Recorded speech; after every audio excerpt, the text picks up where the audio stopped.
Here we go, MJ Morning Show, 6 o'clock exactly on the bing, on the nose. So Froggy just said, hey, where's the paper towel? I'm like, oh my God, we're not even into the show yet, and what'd you spill? No, it wasn't a spill. What? Oh, it was a more of a nose. I wanted to blow my nose. Into paper towel? Why did you just use sandpaper? Why? Well, usually I blow a couple snot rockets when I'm walking up. You know what? Really? Come on, dude. I do a double, dude, left and a right. Stop! Come on, You're the man. one asking me, bro. But I don't need your language like that. Come at 6 o'clock in the morning. Will you stop? I mean, you rush into the studio. You say, "Hey, I need paper towel." I mean, I thought because you're a spill-o-matic. You're like a 5-year-old kid. I am. Yes. It's like like your 4, 5, 6-year-old kid. They spill something at every meal. Yeah, we name my kid Spills because every time he sits at the table, it's nonstop. He spills a cup of water. Oh yeah, or juice, water, milk, whatever. We don't believe in juice. It was when I was at summer camp. You don't believe in juice? No, we only drink water and whiskey in my house. That's it. When the kids get a little lippy, have a little Jameson. When the kids get lippy, you give them Jameson? Yeah, slow them down a little bit. That's just a joke. Don't get me arrested. Don't call the DCF. Don't call the Department of Children and Families, please, on Froggy. But you know what they say? First thing you say is generally the truth. No. Is that what they say? That's what they say. First thing you belt out, generally the truth. Yeah, we just drink water. And I just remember when I was a kid in summer camp, my parents shipped me off when I was 7. It's kind of a long history, family history of the kids going to summer camp. Like my dad, my uncles, they were all kind of shipped off to summer camp, and we all went to the same camp. Because the camp I went to up in New York State was called Camp Ranger, and it was up in Bethel, New York. Oh, what man. the hell was that? Sorry, video popped up on my phone. Don't let it distract you from your story. Tell me about your camp. You're a professional. Keep going. All right. So Bethel, New York. What's the significance of Bethel, New York? Well, isn't there Bethel, Pennsylvania, too? Yeah, I'm sure there are plenty of Bethels around the country, but I'm not asking about Pennsylvania. What is the significance of Bethel, New York? I've heard of Bethel before. Bethel. What is the significance of Bethel, New York? That there's a sister city in Pennsylvania. No, it's not. No. I don't know. Why don't you tell us the amazing history of Bethel, New York? We don't know. Was the summer of '69. Oh. Brian Adams. Well, that is a Brian Adams song, but that's not what I'm looking for. It's not. I got my first real 6-string. Got my first real. Jeez, man, it's too God, are you okay? got my first real 6-string. Bought it at a 5 and dime. Nope. Summer of '69. No, I'm not looking for that song. Come on. Okay. '69. Bethel, New York. Come on. It is the home of Woodstock. Yeah. What are you on over there? I'm on Facebook. Just scrolling. You know? How'd you know that? Sometimes I like to drop a little knowledge on you when you're least expecting it. Well, you said New York in 1969. That's the only thing that came to my head. Froggy just dropped some knowledge on me. That's right. Woodstock. So Woodstock, the famous Woodstock, was at Bethel, New York, summer of '69. And that was literally like 1 mile from the summer camp. Camp Ranger, which is around since like the 1920s. I mean, it's a long time. It's not around anymore. But at summer camp, I got shipped off at 7 years old. I was in bunk number 7. There were even younger kids in bunk number 6. It started at bunk 6, then 7. I don't know why they didn't start at bunk 1, but it just started at bunk 6. And it was just a given. Every single meal, somebody or 2 or 3 kids spilled something. Every single meal. And I just remember that. And then Froggy spills something virtually every day. Froggy knocks over his coffee. I'm going to require you to have a sippy cup with a lid. I'm going to get one of those cups that you can't spill, that just sort of lean, and they always come back. Have you seen those? Like a gyro cup? Yeah, like a gyro cup. Or you could wear a cup that's almost like, you wear it like a badge around your neck. Like there's a necklace part that goes to it. And then if you spill, it's just spills on you. That would be awkward. Or you could just wear a protective cup in your crotch. And just drink out of it? Actually, that's the best idea I heard. I have a bunch of those. But Froggy, I mean, you talk about your kids spilling something at every meal. I mean, you spill something. You're 40-something years old, and you spill something in here virtually every single day. 43, sir. 43. Right. Virtually every single day. So, you done picking on me? Froggy needed paper towel this morning to blow his nose, not for a spill. But trust me, paper towel will be needed before the end of the show because Froggy's coffee is going over. Oh, there's going to be a lot of cleaning up needed later for the big Hal Herman appearance. That's Yes. Ladies and gentlemen, this is big. If he was able to get up this morning, he was out drinking last night. It's the return of Hal Herman is coming back. He was at Chili's late, tearing up the 2-for-1. Seems like Hal Herman's gotten very lazy lately, and it took an email from a listener. What was her name? Teresa, I think? I don't know. It took an email from a listener to ask, hey, where's Hal Herman been? Yeah, of course. He had a stint. He had a couple stints. Yeah, a couple of stints. What, he had some stents? Because he had a couple stints and a couple stints. Stents because of a heart problem or because he had stints. a urinary tract issue? He has 3 stents in his heart right now. Does he really? He has some blockage. So he had a stint and then he had a stent? 3 stents. So he had 3 stents while doing a stint? Yes. All right. He's been through a lot. Checking the facts here. All right, can you tell us what type of an appearance Hal Herman's going to be making? What's the content? I think it's been a while. What gags are he going to do today? It's been a while since we've had Hal Herman come in. And so what the hell is he going to do? Just answer my damn question. Well, he's planning on getting the truth out of some people around here with the truth booth. Oh, the truth booth is back. Don't you see the booth in the corner? No, I don't. Oh. All right, so Hal Herman's back sometime after 7:30 this morning. It's going to get awkward. Yeah, maybe 8 o'clock, 7:50, somewhere in that vicinity. All right, we're just getting started here, folks. Oh, man, I had a chirper. Oh, God. A what? I had a chirper. I had a chirper last night. Is that code for something? Nah, well, I'll tell you what. Why don't we take some guesses when we get back? Yep, I had a chirper. Good Maybe for I'll you. go to phones on this. I might have to ask the listening audience if I say we had a chirper. What does that mean? All right, hold on. We'll explain it all next. Busy Tuesday. Is this Tuesday? Mm-hmm. Yeah. Yes. I don't know. It feels like a Wednesday for some reason, but I guess it's a Tuesday. All right, I'll explain it all next. Busy Tuesday morning. MJ Morning Show on Q105.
Froggy, and soon to be Hal Herman live in studio sometime next hour. Return of Hal Herman.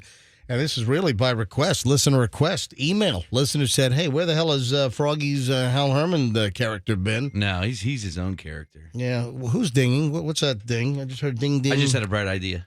No, wait, is that your phone? Can you put your phone on silent? I got a lot of stuff going on. Lots of stuff. Yeah, clearly you do. Just put your phone on vibrates. Put it on silent. All right, so I had a chirper last night. Does anyone in the room know? Roxanne, when I say I had a chirper last night, what am I saying? It's when you hear, I mean, this is a true thing. Hummingbirds are in mating season. And so they're, usually you hear like the dawn chorus, you hear birds waking up when the sun's coming up. Are the dodo birds in mating season? Yeah, and the tufted titmice too, titmouses actually. No, but they're the birds in the middle of the night. And you're trying to sleep and you're like, why are the birds chirping? Oh, because they're mating. They're doing it. No. No. Good guess. All right, so folks, would you, Froggy? Do you have any? I'm not going to even ask. I'm Froggy. pretty sure I know what it is. What do you think it is? Probably your. I don't know. Is that what you call it when you have like a, Just could you put a sentence together? A morning. I had a chirper. Is that what you call your morning? Whoa! All right, dude, stop! What? No, I don't know what you call it. What? A chirper? You might wake up and be like, I gotta. No, stop. Don't say anything else. What is wrong with you? It's the first thing that came to my mind. Well, all right, I got to go to phones on this. I had a chirper. What does that mean? All right, MJ Morning Show listeners here at, 6:21 in the morning. What does it mean?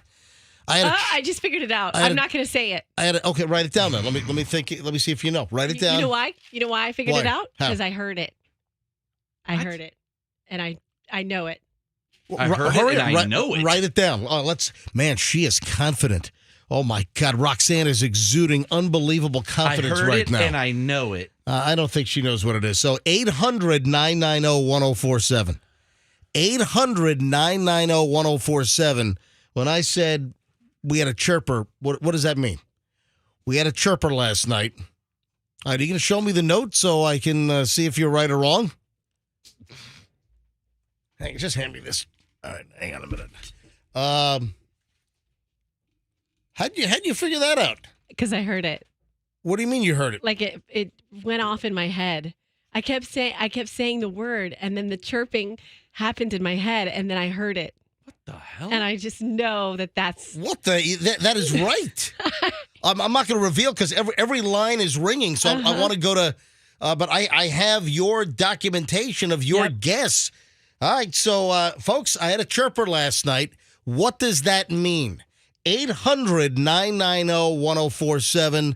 Every line is ringing. Thank you, early crowd at 622. Eric is in Cleveland, Ohio. Holy crap. Eric listening to us online, I guess, unless our signal is like catching some ducting or something. Hey, Eric in Cleveland, I had a chirper. What does that mean? You had crickets in the house. No. But you know what? That's not a bad guess. But, Eric, thanks for trying. All right, let me grab Maria. Maria is in Spring Hill. Maria, we had a chirper last night. What does that mean? Good morning. I love you guys. Well, Maria, we love you too. Thank you. All right, what's a chirper? I would think it would be your smoke detector. Wow. All right, hold on a sec. You think it was a smoke detector? Look, let me grab another. Let me lock you in. Hold on one sec. Let me lock in your line. That's a good one. And then Will is on line 3. Will is in Tampa. Will, I had a chirper. I've got Maria conference called with you. What do you think a chirper is at my house? I think it's the same thing. Smoke alarm with a bad battery. Yeah, look at that. And you're so little, you can't reach it. Will you shut up, Froggy? It's got to be help. Thank you, ma'am. You should. All right, Maria and Will, you are both correct. Look how many correct guesses there are. Ron is in Brooksville. He's on hold. I've got all the other lines being screened. Hey, Will and Maria, thanks for listening. You're both correct. Thank you. Thank you. Have a great day. And then look at this. Ron is on, what is he, on 5? Ron's on 5. Hey, Ron, so you thought it was a smoke detector as well, right? Yes, sir, I did. All right, buddy, you are correct. Thank you. I'll tell the story now. Hey, you can tell the other calls to, they can stop calling. And then Roxanne. Roxanne, how'd you get this? Roxanne on a pinkish envelope, wrote down, and I'm going to hold this up to MJTV. I'm going to hold this up right now. A smoke alarm with a dead battery. Yep. I'm holding this up right now. Roxanne wrote this down, and you claim that suddenly when I set up, we had a chirper. What movie was it? Was it up? We got a bleeder. Was that? I don't know. Was that something about Mary? It was something about. He, Yeah, I he think got so. his thing caught in the zipper, right? Yeah. Was that Oh, it? yeah. We've got a bleeder. Oh. We've got a bleeder. All right, so we have a chirper. Yeah, it was smoke detector. And my house has a ridiculous amount of smoke detectors. You probably could not even figure out which room it was coming from. Well, that's the problem. My house has a ridiculous number of smoke detectors because during construction, it got doubled.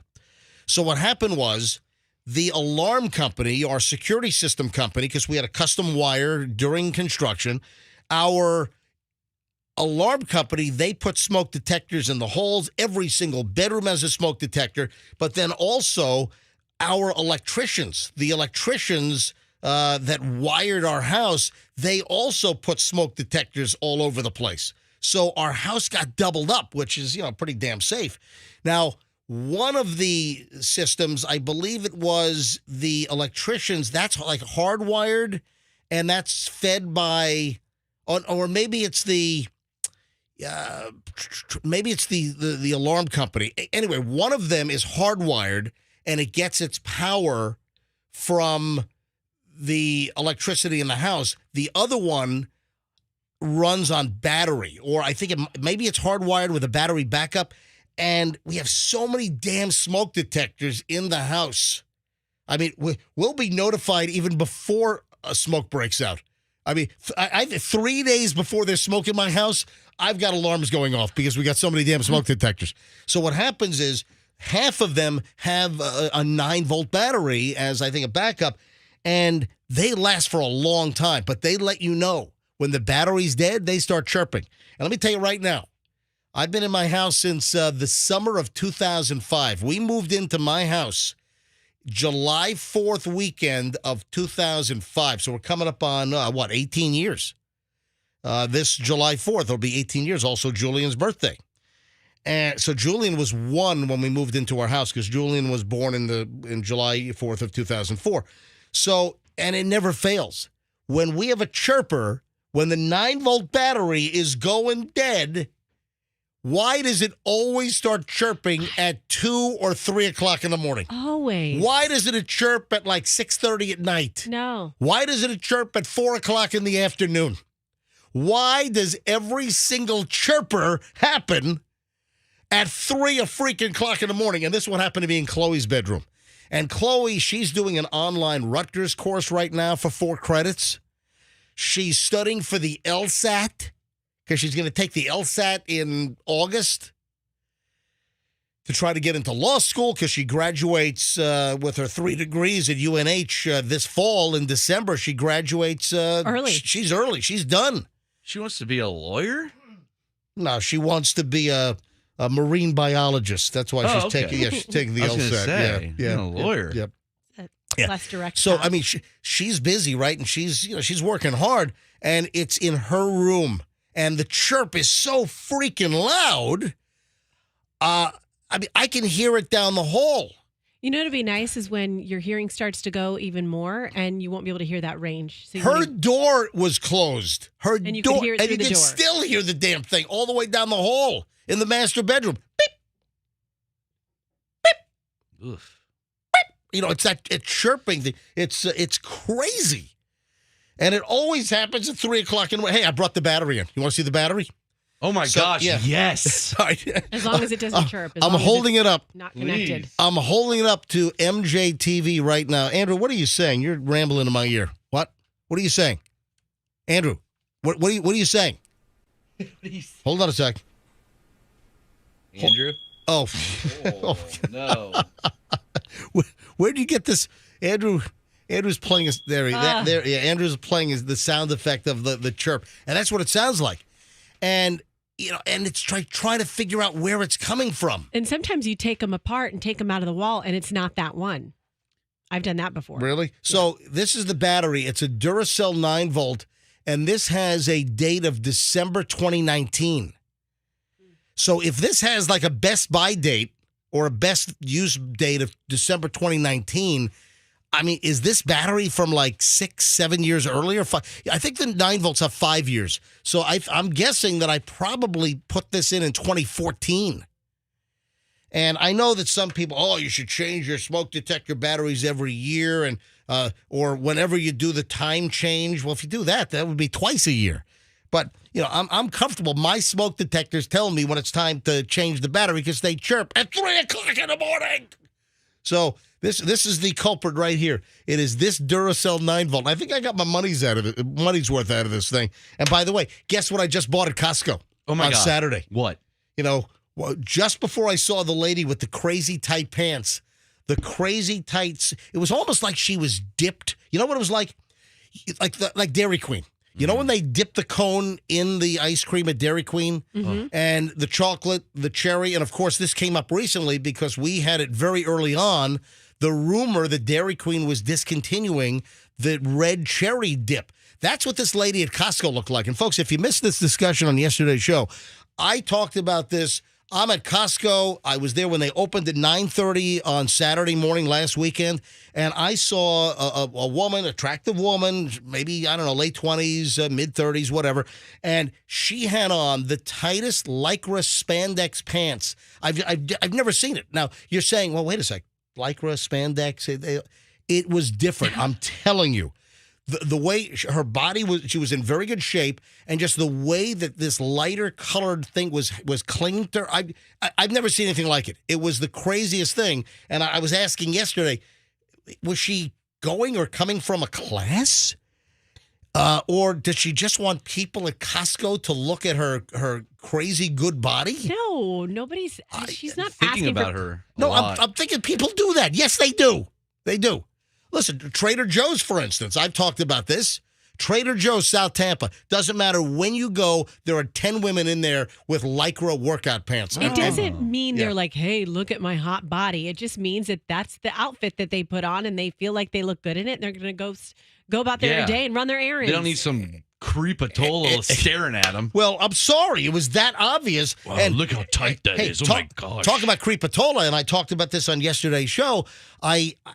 It was so crazy. I've never seen anything quite like this, of every single part of her buttocks, her thighs, everything being outlined. I was going to take a picture, but then I'm like, oh, man, that's really creepy if I take a picture. I mean, how many different parts of her buttocks are there? I mean, just the two. I'm just telling. So if you were the Costco lady on Saturday at 9:45, 9:50 at Costco on Line Bar, yes, you got everyone's attention in Costco if that's what you were hoping for. No, anyway, that's not what you were hoping for. You got MJ's attention. But I did buy new 9-volt batteries, and I put one of the new 9-volt batteries in the chirp and smoke detector at 3 o'clock this morning. Did you buy like 50 of them? And Chloe's like, what is that? I'm like, it's your smoke detector. After it took me 10 minutes to figure out where the chirp was coming from. All right, we got the I-95 issue. Man, there's a big development there. There's a championship. There's a champ. I didn't even know this thing was going on. And then we've got early morons in the news, folks, all coming up next on the MJ Morning Show here on Q105. Thanks for listening.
MJ Morning Show, early morons of the news. We'll get to you momentarily.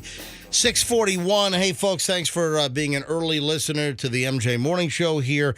A couple of quickies before I get into early morons of the news. First of all, the I-95 deal. So, holy crap, yesterday, the big deal was unbelievably no injuries, no deaths. I know. And then suddenly, yesterday afternoon, they say that, a body was found. And was that body found in the main truck that exploded? Apparently right? it was, yeah. Apparently it was the driver of the tractor-trailer tanker carrying 8,500 gallons of fuel. So how did they not know this? Weren't they curious? Where was the driver of the truck? Wouldn't the driver be on scene if he crashed, the thing was on fire, he fled, he got out? Wouldn't he be around? So how are they so definitive in there's nobody that died, no injuries, no deaths miraculously? That was being said by like the mayor of Philadelphia, the governor of Pennsylvania, and then suddenly yesterday afternoon, we've got a fatality. Yeah, and immediately when you hear about a car, a vehicle, or in this case, a big tanker truck exploding, you would assume that unfortunately there might be some death. So why were they jumping the gun and saying no fatalities, no injuries? Just weird. We'll get into this later on, but the news has changed since we were last with you yesterday morning. And then the other thing, before I get into morons, is Did anyone know that the NBA championship was on? I had no clue. No, you know what? I had no idea. You said that a few moments ago, and I just Googled it. How did I put it? What verbiage did I use? What language did I use? You snuck it in there so quickly that I thought that it was somehow related to the I-95 crash. Well, what did I say? Do you remember? You were like, we have an update on the I-95 crash. Oh, and a championship. I had no idea. So apparently the Denver Nuggets won the NBA Finals last night? Yeah, maybe that's why Denver. Yeah. Denver Nuggets? The Denver Nugs. Yep. Okay. Named after a kid's snack and they win? After the chicken nuggets. It's the Denver chicken. No, it's gold nuggets. Oh, gold nuggets. Because, there's gold in them hills. There's gold in our hills or whatever the hell the expression. Chicken nuggets better. Yeah, me too. That's where Fester is, right? Isn't he out there in Denver? He is. Yeah. Well, he's out in the Springs. I think he's out in the Colorado Springs area is where he is. But, yeah, Denver won the NBA Finals. And, folks, I'm just admitting, I had no idea that the NBA Championship Finals were even on.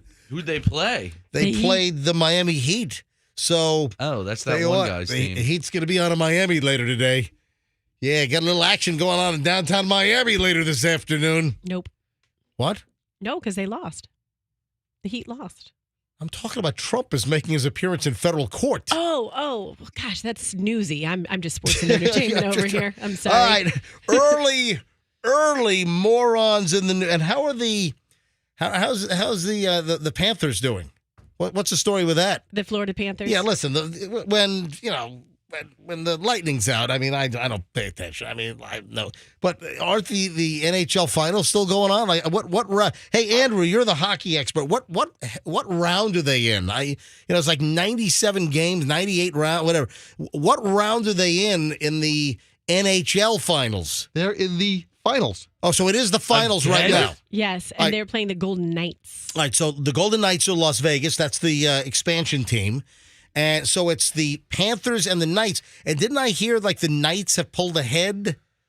The Golden Knights lead 3-1 in a best of 7. Game 5 is tonight. Oh, man. We're going to lose. Yeah, so Florida is going to end up losing the Heat. Miami Heat lost to the Nuggets. And the Panthers are going to end up losing to the Golden Knights. How do you know that? I'm telling you right now, it's going to be tough for them to come back from a 3-1 Stanley Cup Finals deficit. God, who gives a turkey? The Denver Nuggets have won. And then if the Golden Knights win, then you combine them and it's the Golden Nugget, the hotel in Vegas. Wow. Look at that. You're brilliant. Look at that, Roxanne. Fantastic. And I believe the Nuggets winning the NBA Finals, I think that's the first time in franchise history. I don't think the Denver Nuggets have ever won an NBA Finals. All right, early morons in the news. I want to know who the son bitch is that dropped off a whole bunch of puppies in a box at a Walmart and just dumped puppies in a box. Who are you? Show your face! That's not cool. Yeah, this happened down in Bradenton. This is near us. Yeah, this isn't like Aurora, Colorado in the Denver area. No, this is Manatee County. This is right here. 2 7-week-old puppies were found abandoned on a sidewalk near Walmart in Bradenton. Yeah, the Manatee County Public Safety Department said the puppies were left in a sealed box. Are you kidding me? Temperatures have been, knocking on the 90s, right?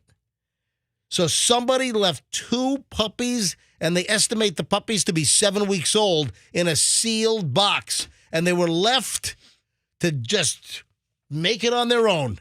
Who the hell would dump off puppies in a sealed box? What kind of a sicko are you? Show your face.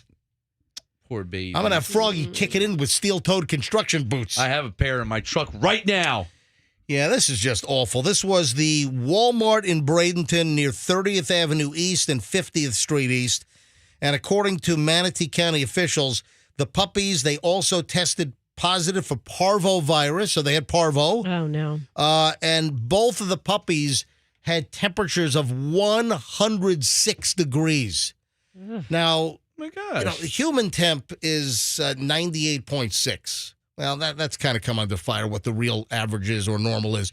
But let's just, for the sake of conversation, humans are 98.6. Now, dogs do have a higher temperature. Don't dogs have a normal temperature of like 100? Rox, can you type that into Google real quick? You're very good at that. Yeah. So, what is the normal temperature for 99.5. All right, pretty close. So it's about 100. 99.5. Sounds like a. But there's a range there. It's the range is between 99.5 and 102.5. All right, so that's normal for a dog? Mm-hmm. All right, anyway, the dog's temperature is 106 degrees. According to officials, these puppies almost died. Listen to this. Their lives were hanging by a thread, but thanks to a caring individual who brought them to us, we were able to rush them to an emergency veterinarian, according to the Manatee County Government Public Safety Department. Who are you? Who would just dump off puppies in a sealed box outside a Walmart? You sicko. Yeah, if anyone knows who did this, turn them in. Call the MJ Morning Show Animal Abuse Hotline right now, 800-990-1047. If you'd like to fess up, if you're having some guilt overtake you right now, if you did it, call me. I'll chew your ass out. All right, 800, and we're going to have you arrested. 800, so call me. If you want to be arrested, call me up right now. 800-990-1047. That's disgusting. So if anyone witnessed this, if anyone knows anything about these puppies that were abandoned in Manatee, at Walmart, in Bradenton, give us a call. Or just call the Manatee County Sheriff's Office or Bradenton Police. Yeah, let them know. That is disgusting. Did you say what kind of puppies they were? I saw a picture. I saw a picture of the puppies, but I wasn't able to. The story doesn't say what they were. I'm guessing they were probably just kind of like mixed breed mutts or something. But just terrible. Hopefully these puppies will find a nice home. 6:50 at the MJ Morning Show here on Q105. All right, Roxanne, you sent me this rambling text. Yeah. It's just a theory that I've always wanted to explore with you. Okay. Roxanne wants to explore a theory with me. Ooh. Okay, let's explore next. Okay, Dora the Explorer. Swipe or no swiping. Okay? All right, so hold on. We'll explore next here on the MJ Morning Show on Q105. Stand by. Hey, if...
gentlemen, 7:01, rolling up on 7:02 here on the MJ broadcast.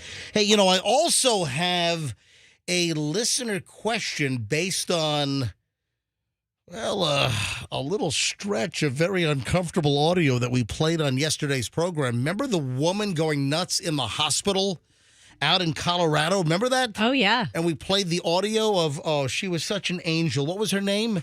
Angelia or something? Angelia, whatever the hell her name was.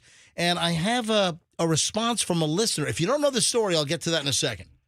So a little bit of a follow-up from yesterday's show. And, man, her going ballistic inside the hospital after she was, disoriented and they took her in to get checked out, handcuffed.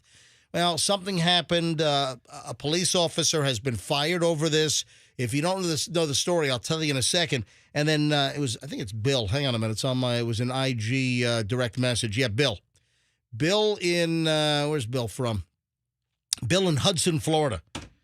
So he has a question. So, Bill, hang on. I'm going to answer your question live on the air in just a minute. First, though, Roxanne sent me a text. You sent this at 5:51. Did you voice to text this while you were driving into the show? I voiced to texted it at the light at 4th Street. So you're sitting at the light at 4th. Yeah, I turned down the back street. Oh, you do? Yeah. You do that. Oh, you don't come straight down MLK and go. Okay, so you like going across? Yeah, I like that way. And then hitting 4th. Mm-hmm. All right, so you're at the light at 4th and Gandy. Yes. And you voiced to text this to me. Yep. All right, folks, let me share this. This was at 5:51 this morning, 9 minutes before the MJ Morning Show, before the big open happens. And Roxanne texts me this. I'm going to read this off my phone verbatim. I just held it up to MJ TV so folks can see that I'm not just making this up right here. Real words. All right. Have I ever told you my theory about faster moving clocks days? It's just what it sounds like. There are some days that the clock moves faster. Mm-hmm. I've already noticed that today is one of those days. Froggy? Are you okay? Me or Roxanne? Roxanne, what are you? Go ahead and make fun. Go ahead and make fun. I'm not making, Froggy's making fun. You think the clock moves faster? Okay, now that I've told you this, you're going to laugh at first. Some days where the clock moves faster. And guess what? I know as soon as I wake up in the morning, it's going to be one of those days. A fast clock day or a slow clock day? A fast clock day. And today was one of those days. So wait a minute. So 60 seconds varies from day to day? It varies. It does. So it's a clock conspiracy that people don't like to talk about or acknowledge. Okay, all right. Careful with that. I'm curious. It's a what? Jeez. A clock conspiracy. Don't say it backwards. Say that 10 times fast right now. No. All right, go ahead. All right, so let me hear your theory on clocks moving faster on some days. Some days I wake up and I do exactly what I do every other day, and I get out of the shower and the clock has moved faster. Like how is it all of a sudden 5:03? Usually it's like 5 o'clock when I get out of the shower. So how has that happened? And the answer is some days it moves faster, but no one is aware of this. Space-time continuum? Yes, unless you really pay attention. Hey, and Froggy, how many giga? Well, 1.21 gigawatts is what you would need. There you go. So to break the space-time continuum. Space-time continuum. And a magnificent bolt of lightning. Exactly. And then you can feel it the whole day. The whole day the clock moves faster, like even as I was driving in. MJ, I watch a lot of, you know how I love aliens. And they say when you get abducted. You love illegal aliens. They say when you get abducted, Yes. you lose time. Like you come back and you're like, whoa, where did that 10 minutes go? And then your butt hurts because you got probed. You got butt probed. So did you get an alien implant jammed up there? Vegas has had some sightings over the last week. I don't know if you heard. Hang on a minute. Hang on. Alien implant going up. Oh, it popped back out. Aliens are literally crashing into the United States of America over the last week. Guess what? It's funny you bring this up. That's flagged for today. I did not get to this yesterday. Yeah. Yesterday, I had like 5 audio bites of the the UFO call out in Vegas. Is that what you're talking about? Yes. Yes. And I'm obsessed with it. All right. Well, You know me. did you know I even had that in the pile yesterday? I didn't get to it. I didn't know that. I found that on my alien YouTube channel. Jeez. How many YouTube channels you follow now? 479. 479. I got 4 more this week. Yeah, great. So it was 475? Yeah, we're moving. Now it's 479. So we'll get to the UFO story. This is actually some pretty interesting stuff where there was a streak of light in the sky, and then like a 911 call comes in to like Las Vegas Metro Police or something about a 10-foot alien spotted in someone's yard. It's like Signs, the movie is coming to life. All right, hang on. We'll get to that in a minute. All right, back to Roxanne's little... Okay, so most people say, Roxanne, you're being ridiculous. The clocks aren't moving faster. You must be moving slower today. You must be more tired or just sluggish or not moving as quickly. But no, because I'll be aware of it and then I'll try to compensate and move faster. And still the clocks are going too fast for me to catch. And if you just laugh away. But now that I've told you that, you won't be able to get it out of your head. And the next time there's a fast moving clock day, you'll be like, oh, I see what she's talking about. You're like the rabbit from what's that weird movie? You're late. You're late for a very important date. Oh, Alice in Wonderland? Yeah. No time to say hello, goodbye. I'm late for a very important date. Yeah. It's like, I don't know, Roxanne. So, Roxanne's theory on time. It's like you're basically saying you're time traveling. Roxanne, come on. Jump into the space-time continuum with us. Get in. First time texter, Roxanne, you are not losing time. You just need to stop drinking for real. That could be an indication of some issues. That's not the problem today. You text me some crazy crap, man. Just my musings. I'm telling you. All right, so let me follow up on something that happened on the show yesterday, 7:08 at the MJ Morning Show. Hey, heads up. Of course, at 9:10, we'll do the big important story at 9:10. So make sure you're listening in the 9 o'clock hour, 9:10. And then also in the 9 o'clock hour later today, we'll give away Foreigner and Loverboy tickets. So if you want to see Foreigner and Loverboy at the AMP on July 9th, got your free tickets, 9 o'clock hour. Keep listening right here, MJ Morning Show on Q105, 104.7 FM. So I get this direct message. And folks, you can direct message me on Instagram. I'm Certified MJ Radio. Give me a follow. Certified MJ Radio. In fact, I've got to talk about a couple of my IG video posts that I didn't get to yesterday. We'll do that later on, probably in the long segment after 7:23, coming up in just a bit. But I got this message from Bill in Hudson last night, and it says, "Hi, MJ. So a cop is supposed to just take getting spit on? That doesn't seem right. I understand people will say police officers are held to a higher standard." And that's where he left it. So what Bill is referring to is the story we did yesterday. A police officer out in Colorado in Loveland has been fired because they were bringing in this uncooperative, belligerent, angry woman who apparently was wandering. She didn't know where she was. They bring her to a local hospital in Loveland, Colorado, and the woman is just going nuts. She's cursing. I've got the audio. So much so that the nurse at the hospital leaves the room and is like, "Ma'am, you got to stop that." Then they take a piece of paper from the pocket of the woman. She freaks out, spits on an officer, and the cop just belts her in the face. She spits right on the cop, and the cop just punches her like a knee jerk.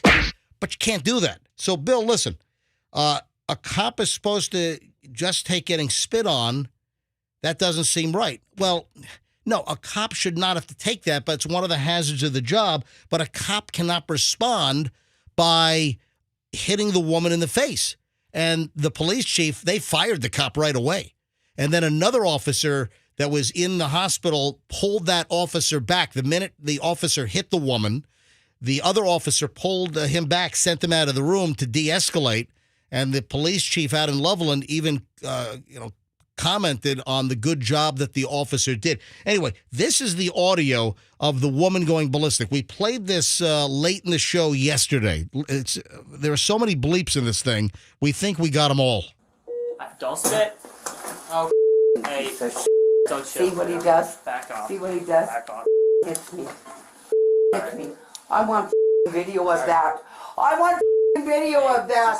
All right, so she's yelling, I want video of that, and she's screaming she wants video of the cop hitting her in the face. So what led up to this?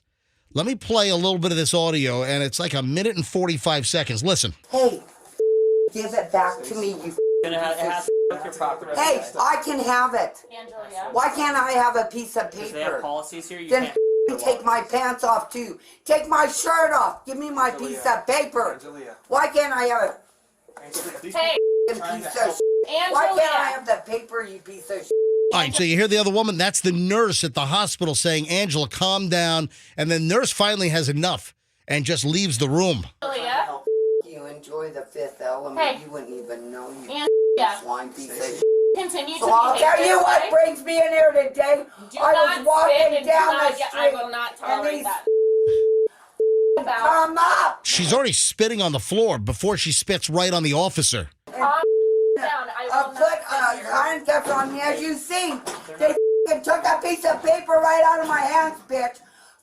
You too. Can't even took a piece of paper right out of my hands. Just instigating me. Did she say instigating Instigating. me? Instigating. Authority, bitch, asswipe. I mean, this woman's out of control. Ass wipe. That's So always funny. she was wandering. She didn't know where she lived, and they bring her in to the hospital for observation to get checked out. This will go a lot smoother. Don't even touch me, you piece of Really? You handcuffed me, you asswipe, bitch. Give me my paper back. And she's getting upset because they took a piece of paper out of her pocket that was dangling out. See how he instigates? Can you speak to me then if you don't like him? Don't spit. Oh, hey. Piece of Don't See shit. what he does? Back off. See what he does? Back off. Hits me. Hits me. I want video of that. All right, so he says don't spit. She spat right on the officer, and that's when the officer knee jerks and punches her in the face in the hospital. And he should not have done that. I want video of that. Just sit down. I want video of that asswipe. I want video of that. I want video of that. He punched me in the face. Damn, sit down. I want video of that. I didn't touch I will it. handle My hands are handcuffed. He punched me in the Anyway, Andrew, did we post the video? Yeah, let's do that. Folks, Oh, she's a looker. Yeah, we got to post the video. Put that up on videos mentioned. We'll post that on mjmorningshow.com in videos mentioned. So that'll be posted shortly. mjmorningshow.com. Look for videos mentioned, and we'll put the link up. You got to see that when you get a chance. And it's uncensored, so just warning, not safe for work. So, Bill, yeah, a cop in this case, yeah, you got to take getting spat on. You can't just punch her in the face. Now, you can charge her with felony battery on a law enforcement officer, which is what happened, but the cop was also fired. So, yeah, the cop has to take it at that moment and then handle it the right way legally. You can't punch the handcuffed suspect who spat on you in the face. Just can't do it. So that's the point. All right, 7:15 at the MJ Morning Show. When we get back, we start an hour and 20 minutes of nonstop MJ Morning Show next. I'm going to tell you right now, we are loaded. We got to get into that whole stuffed animal thing that we started to talk about late in the show yesterday. Oh, yeah. We got to get into phones on this, man. I'm telling you, I've got a couple of IG things that I got to talk about, a couple of videos that I shot. That's coming up in just a bit. Oh, big Wheel of Fortune news. Did you hear this?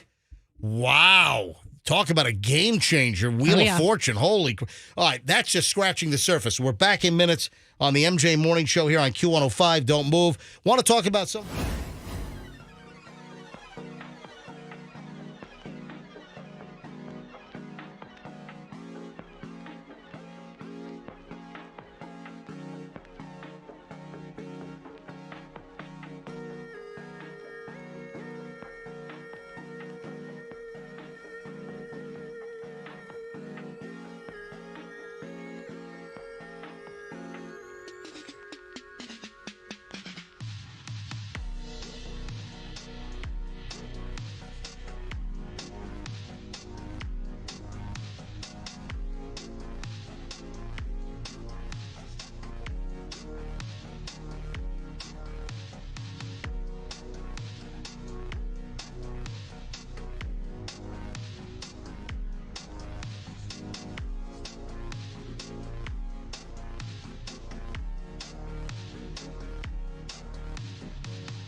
a Mariah Carey note, but not quite as high.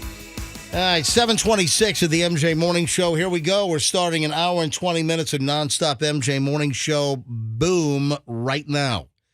Make sure you're with us at 9:10 this morning. The big must-hear item at 9:10, big story. Also, Foreigner and Loverboy tickets for the AMP on July the 9th. We've got free tickets. We'll give those concert tickets away in the 9 o'clock hour here on the MJ Morning Show. Oh, you know what else we didn't get to yesterday? What's that? Did you see the bear swimming? Dude, bears are taking over. Dude, it's crazy. You know, I had somebody send me a video and a story. A bear walked into Publix. so a bear walks into Publix. This was down like in Naples, down in Collier County. What's going on with all the bears? They're cruising through Carrollwood. They're cruising through Lutz. They're cruising through Westchase. It's like a reverse Goldilocks and the Three Bears. They're going to come into our homes and sleep in our beds and eat our porridge. Somebody's been sleeping in my bed. Also, Dana Point. Remember Dana Point? Back behind, like the whole Egyptian lodge thing back in there. Yeah, wasn't there the old, what was that old event center back in there? Remember that? Is it Dana Point or Dana Shores? I'm sorry, Dana Shores. Okay. Dana Point's out in California. I'm sorry. So, yeah, thank you. Thanks for the correction. So it's Dana Shores in Rocky Point, so that may be why you've just conflated. There we go. I'm just going to call it Dana Point from now on. I'm inventing a new area. Dana Point. So how long before bears start, pulling up a chair at the Bahama Breeze or something over there? I'll take a Mai Tai. I hear bears love steel drum music, so. Does a bear poop in the bathroom at Bahama Breeze? You know, a little play on the does a bear bleep in the woods, you know? Oh, is that what that was? That's funny. Thank you very much.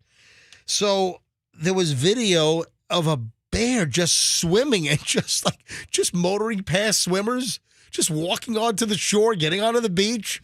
This happened in Destin, you know, up in the northern part of the Gulf, Florida Panhandle. It's beautiful up there. You ever been to St. George Island?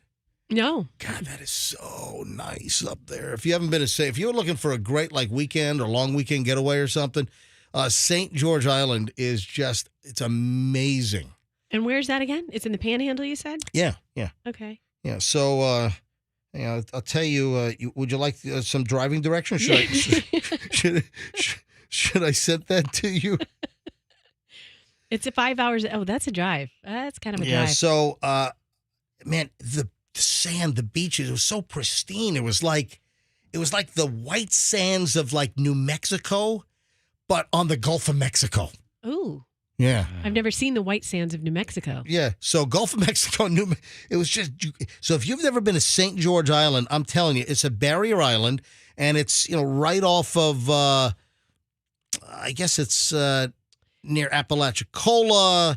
Panama City? Yeah, it's to the east of Port St. Joe, right. Mexico Beach. But St. George Island is it's gorgeous. Anyway, so up in that area, you have Destin, obviously, and the bear is just swimming in the Gulf next to all these other swimmers.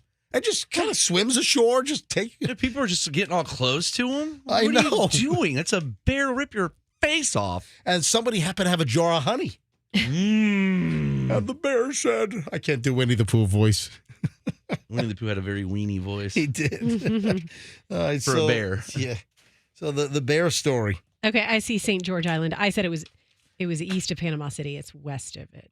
Or no. It is east. Yeah, absolutely. Okay, yeah, Panama City. I'm directionally challenged. Yes, you said that. I didn't say it. I am. Yeah, all right. Just pointing out. All right, 7:30 at the MJ Morning Show here on Q105. All right, so Froggy, you want to talk about the aliens? Oh my God! All day, all night. All right, here's the deal. They're coming.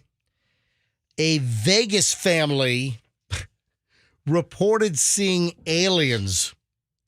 Called 911. This is some crazy stuff. You're skipping a lot. You're not even saying that another police officer caught a crashing UFO on his body cam. No. What? There was a streak of light. There was a greenish streak of light in the sky, which is the absolute signature of just a meteor. Oh, yeah. You know more than the police officers, huh? God, No aliens crashed. You get abducted. No, Froggy, no aliens crashed. What are you talking about? The cops are even like, all right, I know this sounds crazy, but my partner saw something crash. And just so happens at that moment, that family sees 10-foot, 11-foot giants walking around their yard.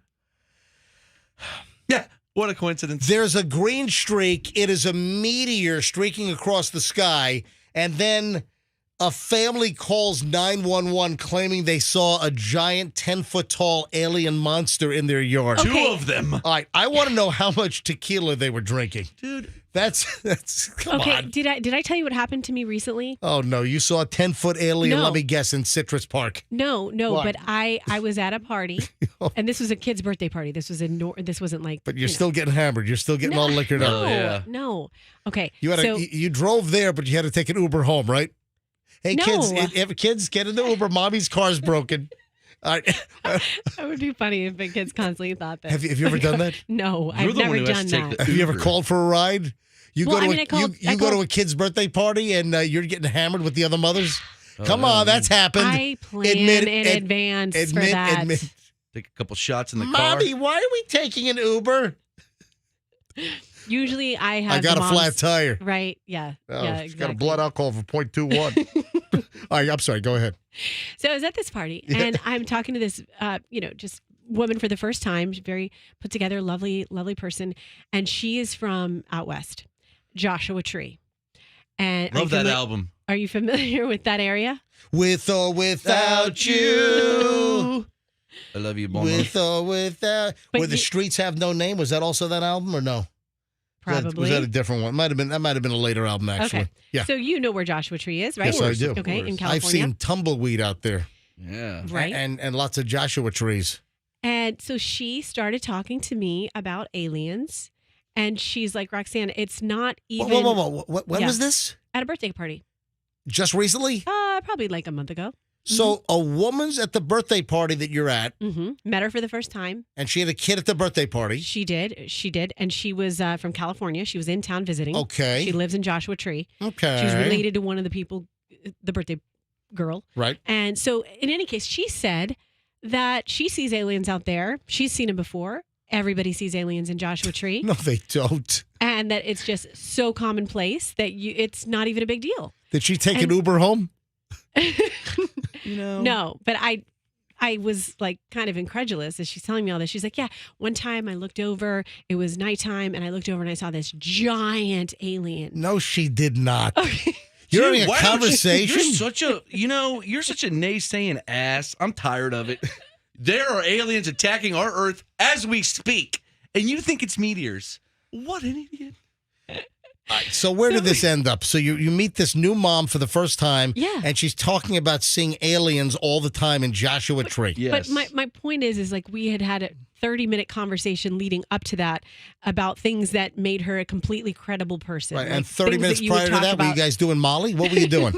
No. I mean, it would be like talking about, the same conversation you and I have, MJ, about things we like at Costco. I mean, just normal and this stuff. then morphs into non-normal stuff, And then- like seeing aliens in Joshua yeah, Tree. and she was like, it's just something you get used to. It's just something you're accustomed to. Was the alien in the Joshua Tree, literally Come sitting on. there staring at you? Oh, well, No, What but did this woman look like? Did she look normal, or did she have tie dye on? And No, she was an attractive woman. I mean, she had somewhat of Got a a picture? bohemian dressing style, but very put together. Oh, I love don't a have a bohemian photo. style. yeah, Photo.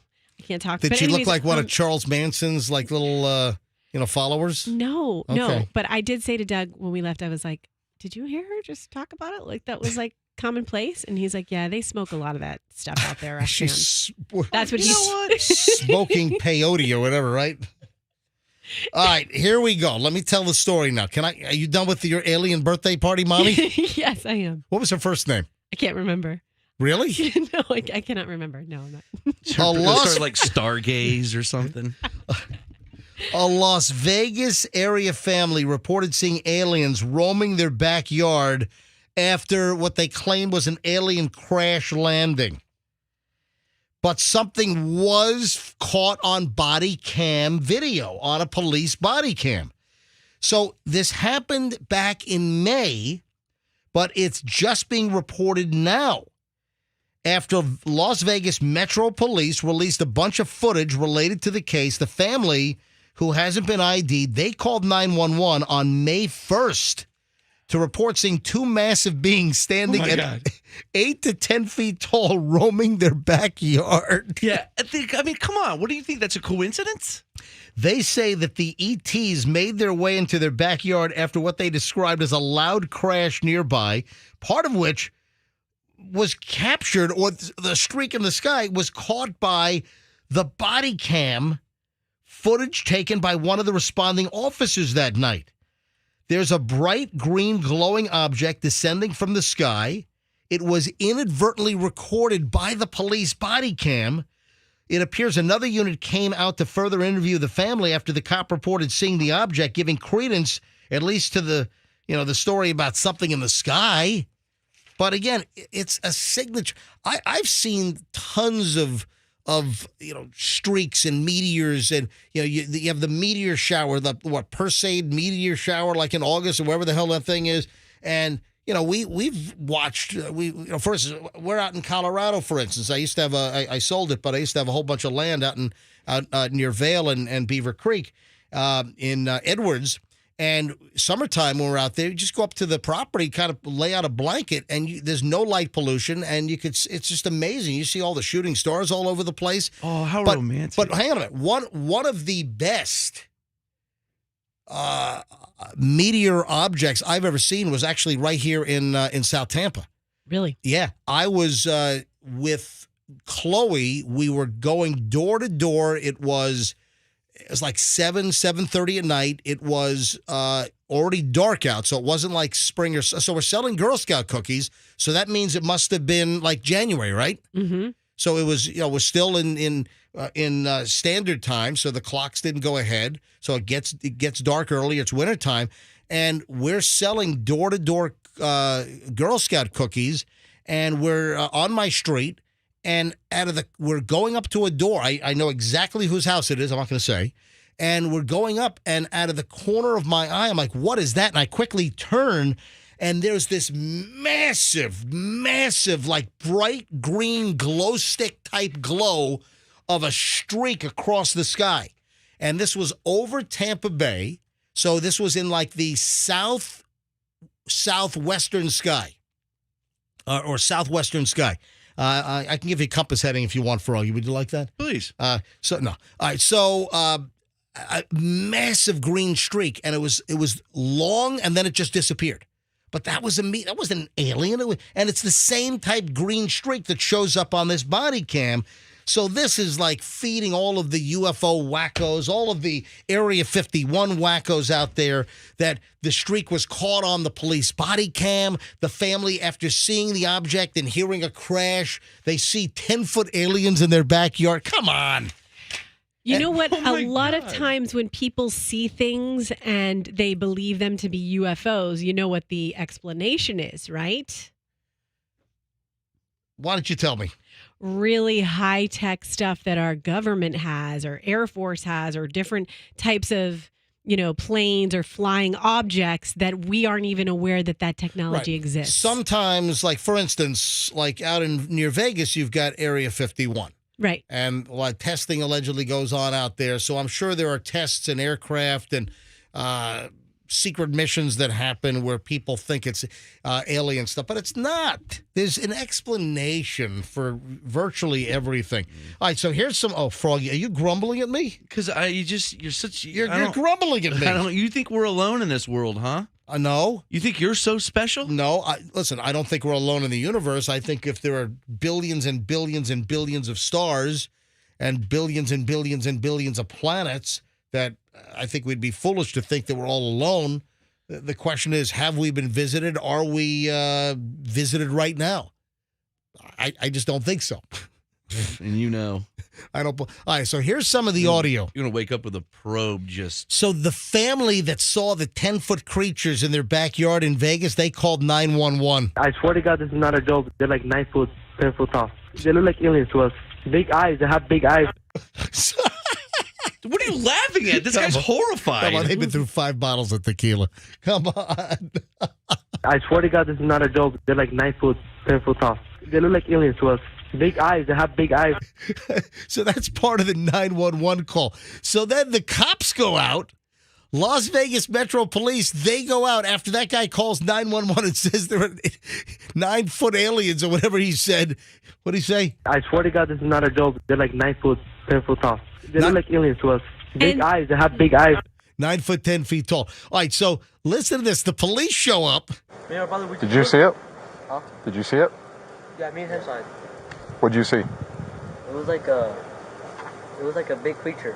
A big creature? Yeah, like around 10 feet tall. Because I'm not going to BS you guys. One of my partners said they saw something fall out of the sky too, so that's why I'm kind of curious. Did you see anything land in your backyard, or? They see like a big. That's what they say. They see like a big something with legs.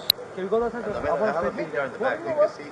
I see a cat over there. No, please, can you check because this creature is not gonna. All right, so this question goes on for like 2.5 minutes. Did you see it? Huh? Did you see it? Yeah, me and him saw it. What'd you see? It was like a big creature. A big creature? Yeah, like around 10 feet tall. Because I'm not going to BS you guys. One of my partners said they saw something fall out of the sky too. Is that it's pretty interesting actually, Yeah. but Oh, now you're going to say it. but I don't think aliens were roaming in their backyard. Then what was it? The thing in the sky was just a meteor burning up. And they saw just random, what? Sasquatch in there? What did they see? Dude, they were drunk. They sound pretty sober to me. Hey, this might sound like a really dumb question, but did you guys see anything fall out of the sky? Yeah. We got a call, and one of my partners actually said that they saw it too. So, if you happen to see any, like I'm not BSing you, if you see any, footage? no, like if you see any like little, well, not little in this case, they're claiming 8 to 9 foot tall green beings that were in their backyard. Sounds crazy, but you never know. Man, I'm going to, you're so. I would normally discount it as nothing. However, seeing as one of my partners said they saw it too, only reason I'm actually investigating it further. So if you guys see anything, especially in your backyard, please call 911. We'll come over, okay? Yes, Roxanne. Okay, so a couple things. One, I grew up on ET. So when I picture an alien, I picture the size of something that could fit in a bicycle basket. Yeah. But lately, like that woman I spoke to from Joshua Tree and these people, I've been hearing about all these tall aliens. Yeah. So that's kind of a shift over the last couple of decades. Listen, I think they're full of shift. All right, let me. Do you think someone would have caught an alien by now if there were such a thing? Our government has them. What are you talking about? Froggy stuff. Okay. All right, man. We appreciate you calling. Give us a call if you see I wanted to anything find some aliens. else. Well, hey, if those 9 foot beings come back into your backyard, you call the police and we'll come back here. Okay? Somebody call those Yeah. things come back. Don't call us, all right? Did he just say Dos Equis? What did he just say? Somebody call NASA. Tell them stop. I'll drive by and wave at you guys. You're on your own, bro. All right, take care, guys. Have a good one. All right, so that's audio from the body cam footage from Las Vegas Metropolitan Police. It's amazing how people are so divided on aliens. People are either like hitting me up like, aliens are real, don't deny it, versus like, oh, stop talking, these aren't real things. It's so stupid. So people are just so divided on that. But I'm kind of open to, I don't know if they're real or not. They are. I am not taking phone calls on the aliens. Why not? You afraid to hear a little, for somebody to hear the truth? Huh? You afraid? I'm not afraid of anything, but I want to go to phones on the stuffed animal deal. Remember we said we were going to talk about this today? Yes. I'd rather talk about aliens. Also, you know what? I mentioned the Dippin' Dots disaster. This will just take a minute. Then we'll get into the stuffed animal story, which I'm calling BS on the stuffed animal story. If you don't know what we're talking about, we'll explain in just a second. Dippin' Dots. Would you think that the guy that invented Dippin' Dots, would you think that this guy would punch his girlfriend in the face? Absolutely not. He created such a fun little treat. Well, he's the ex-CEO. Dippin' Dots ex-CEO Scott Fisher busted for punching girlfriend and then walking outside naked in a drunken rage. Scott. I mean, dude, come on. Dippin' Dots. Such a fun, festive little frozen confectionery treat. I mean, the name is just fun. They are delicious. So the ex-CEO of Dippin' Dots was reportedly arrested for attacking his girlfriend and then storming outside of their home completely naked in a drunken, fueled rage. What's he doing running around naked? Was he going to dip his dot in something? Hopefully it's more than a dot. That would be quite embarrassing. Dick and Dot? So Scott Fisher, who has a history of abuse, was booked on complaints of public intoxication, domestic violence. He allegedly attacked the woman hours after confronting him about his alcohol abuse. Wow. I mean, can't you just be happy with all that Dippin' Dots money? Come on. Real. I mean, when you think Dippin' Dots, you think of kids all happy and everything. And Mom, I want Dippin' Dot. And then you get them one, and then you take a little bite. Yeah. Get brain freeze. But, I mean, it's just a crazy story.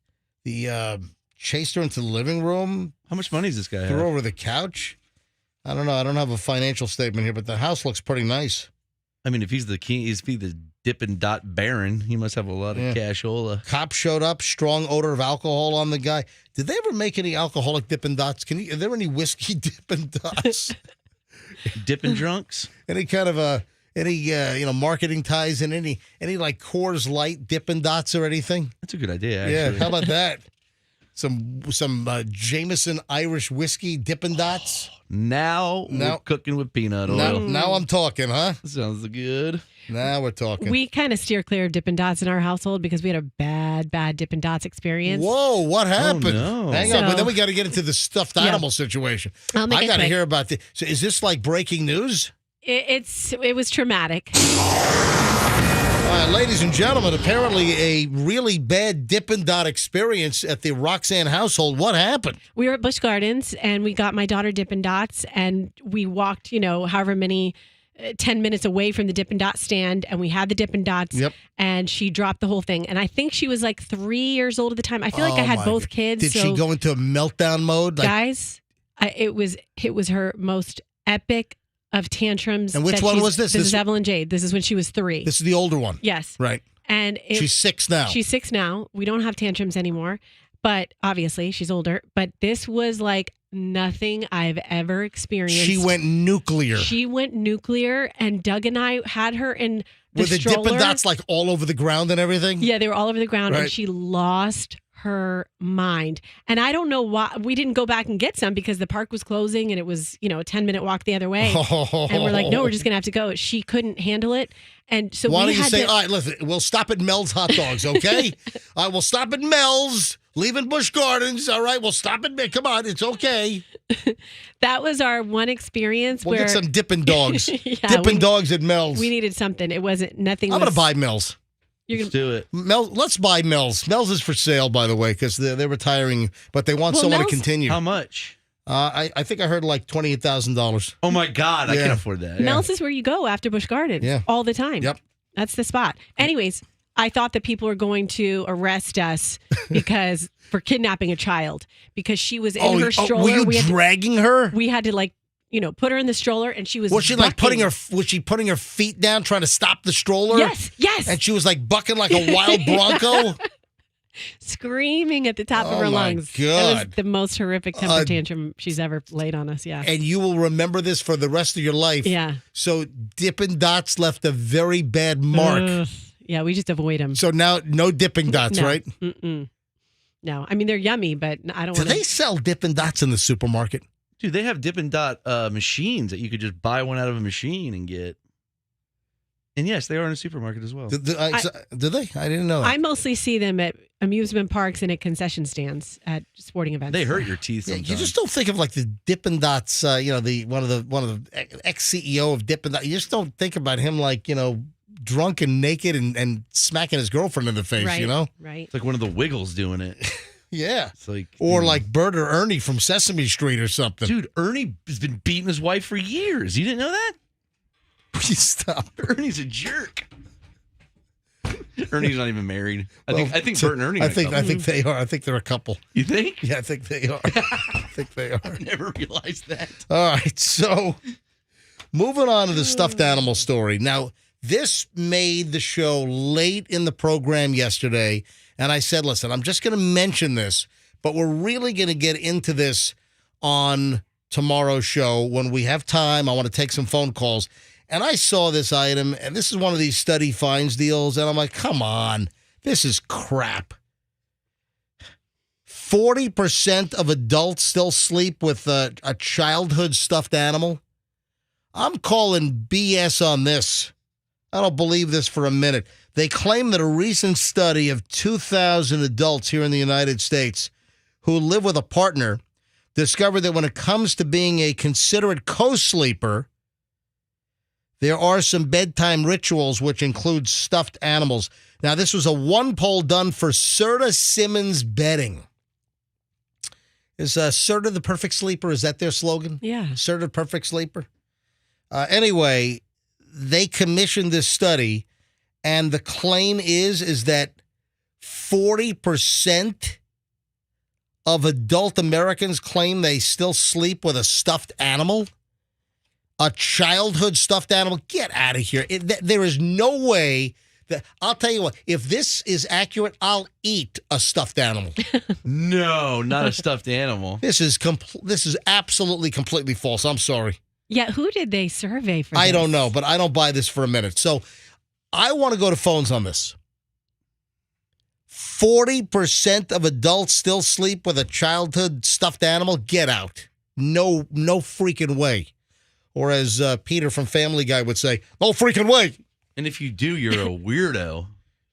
Yeah. Imagine if your wife or something like starts sleeping with a little baby, like, I don't know, koala bear or something. Let's go to phones on this. 800-990-1047. 800-990-1047. I do not believe this for a minute that 40% of adults still sleep with a stuffed animal. Let's go. True, false? Are you calling BS? Are you going to call me out for being absolutely, totally wrong? Let's go. 800-990-1047. I want to know if you're an adult and you sleep with a stuffed animal. I'm very particular. Like, I have to have certain pillows. Like, I like one pillow over my face. Like, it's a very small pillow. And then... You want a pillow over your face? Like you're getting smothered? Like someone's trying to, like, suffocate you? Is that what you're into? No, just to keep my Doug, eyes... suffocate me. Suffocate me with the pillow, Doug. Pillow porn is big. And then I do have a pillow that I have to put the pillow between my knees, or if I'm on my back, under my knees. Oh, great. No, but that's a pillow. And Doug. Are you done with your pillow talk now? Yeah, but I mean, I wouldn't do that with a stuffed animal. Like, in other words, I'm trying to think of why someone would want a stuffed animal. Maybe they want to put it between their knees or put it over their face. All right, let's go to phones. All right, 800-990-1047. Fire up the phones right now. I want to know if you believe for 1 minute that 40% of adults still sleep with a childhood stuffed animal. There's no way this is 40%. All right, 800-990-1047. Let's grab Tyler up first in Brooksville. Tyler, you're on the MJ Morning Show. Hello. Hi, good morning, guys. How we doing? Morning, Tyler. What's the story? All right. So I've been with my wife for, probably 5 years now. And the story is she has her blanket from when she was a child. A whoopee? However, it is not a blanket anymore. This thing has turned into a ragamuffin. This thing is threads and held together by little pieces, and it's retied back together. It looks like a dog toy. And she has to sleep with this thing every night. She has to have it. That's weird. Are you kidding? I got to ask, Tyler, how old is your wife? My wife is turning 24. And how old are you, Tyler? I'm 29. Wow. So young. Does this thing smell? Ew. I don't get too close to it. Come on, I want you to sniff it. I want you to, come on, sniff it. Sniff it. She probably sniffs it. Sniff it real good. Reminds her of her childhood. Sniff it real good. I'll give it a whiff, and I'll call back and let you know how I have. Yeah, give me a whiff update tomorrow morning, would you please? Oh, good Lord. I sure will. I'll give you a call back and let you know. All right, Tyler, thanks for... Does your wife listen to us too, or does she hate us? She knows I listen to you guys, but she's probably sleeping right now. With her whoopee, with her little ragamuffin dog toy. Go take it Cuddled up with it. Yeah. go take it and throw it in the garbage. See what she does. Yeah. Oh, God, yeah. My head would be rolling down the street. Tyler, thanks for listening. Stephanie is in Box Springs, Georgia. Hey, Stephanie, welcome to the MJ Morning Show. Good morning. Thank you. Good morning. So I slept with my teddy bear until I was 25. And then when I got pregnant again at 27, I brought him back out and slept with him. So I think adults still use their childhood, And Stephanie, how old are you now? I am 37 now. All right, and is the bear in or out now? Where's the bear as we speak? He's in my closet. He's in two pieces. He fell apart. Oh. But he's still around. So he had a ribbon on him when I was a child, and I used to fidget with the ribbon. And I'm actually fidgeting with the ribbon right now. Stephanie, what's the bear's name? His name was Ted Bear. Ted Bear? Original. Ted Bear. Yeah, Mhm. Ted Bear. All right. Thank you, Stephanie. Appreciate it. I slept with a Love you pet. guys. Love you too. MJ, did you have a thing that you slept with? Because I had a pet monkey. No, I had no. But I drew blood all over it because I love wrestling, and I still have it, and it's covered in red blood and red paint. Greg is in what? Yeah. Greg's in Seminole. Greg, you're on the MJ Morning Show. I'm sorry, I'm not buying that 40% of adults still sleep with a childhood stuffed animal. Greg, what do you say? I have to say that's actually false because I have a... Hey, Greg, it sounds like the phone is up your butt. Can you... Greg... Hang on. Yeah, I mean, literally, it sounds like the butt was... literally, it sounded like the phone was jammed up your... I'm 37. I have to say that's false because I have a stuffed wolf that was given to me as a kid. Yeah. And I still sleep with it, but not all the time. It usually sits right on my bed as like a decoration. Oh, so you're a 37-year-old male, and you still sleep with your stuffed animal sometimes? Only because it's sentimental. It was given to me by my grandmother, who passed away as I was an infant. Wow. I learned. So yeah, it is sentimental by my real grandmother. Did you say what type of stuffed animal it is? It is a giant 36-inch gray wolf. A gray wolf? I've heard of dancing with wolves. This is sleeping with wolves. Dude. Wow. Weird. All right, Greg, send us a picture, okay? I want to see you in bed with your 36-inch stuffed wolf. I will send Fester the picture, or I will actually text Roxanne the picture when I have a chance to get off work.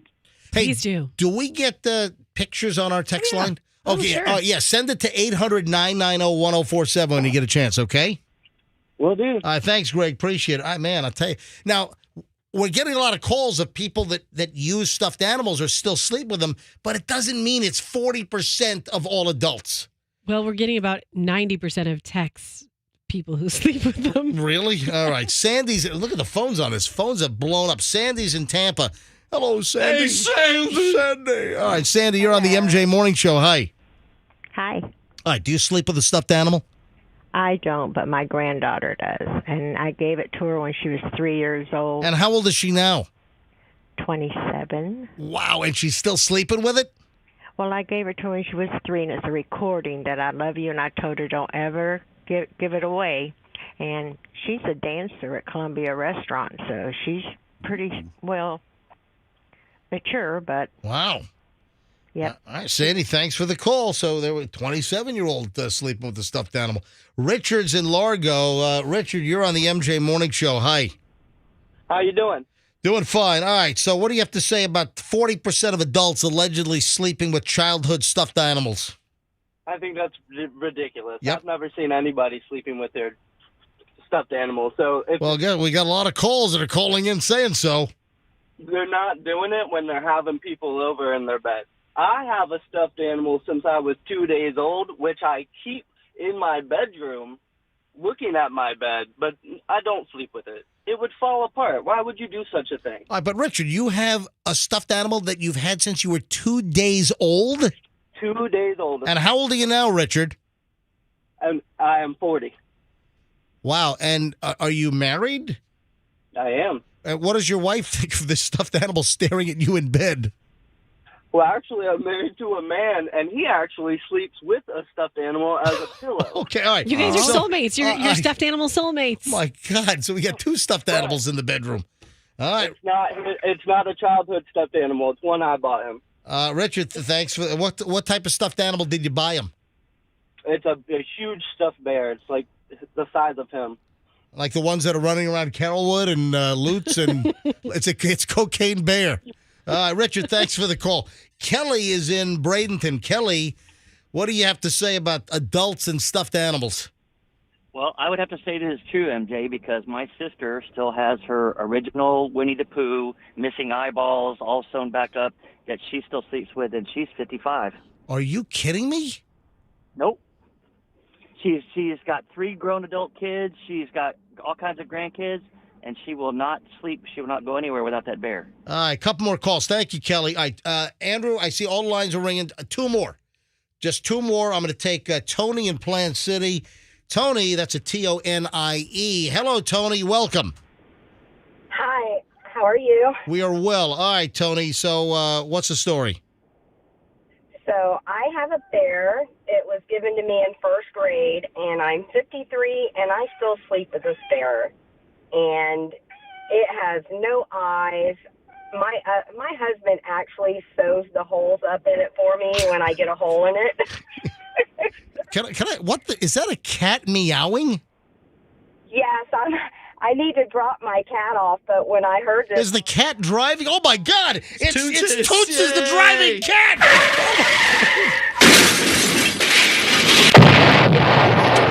Toots is the driving cat. It's Toots. All right, I'm sorry. Go ahead.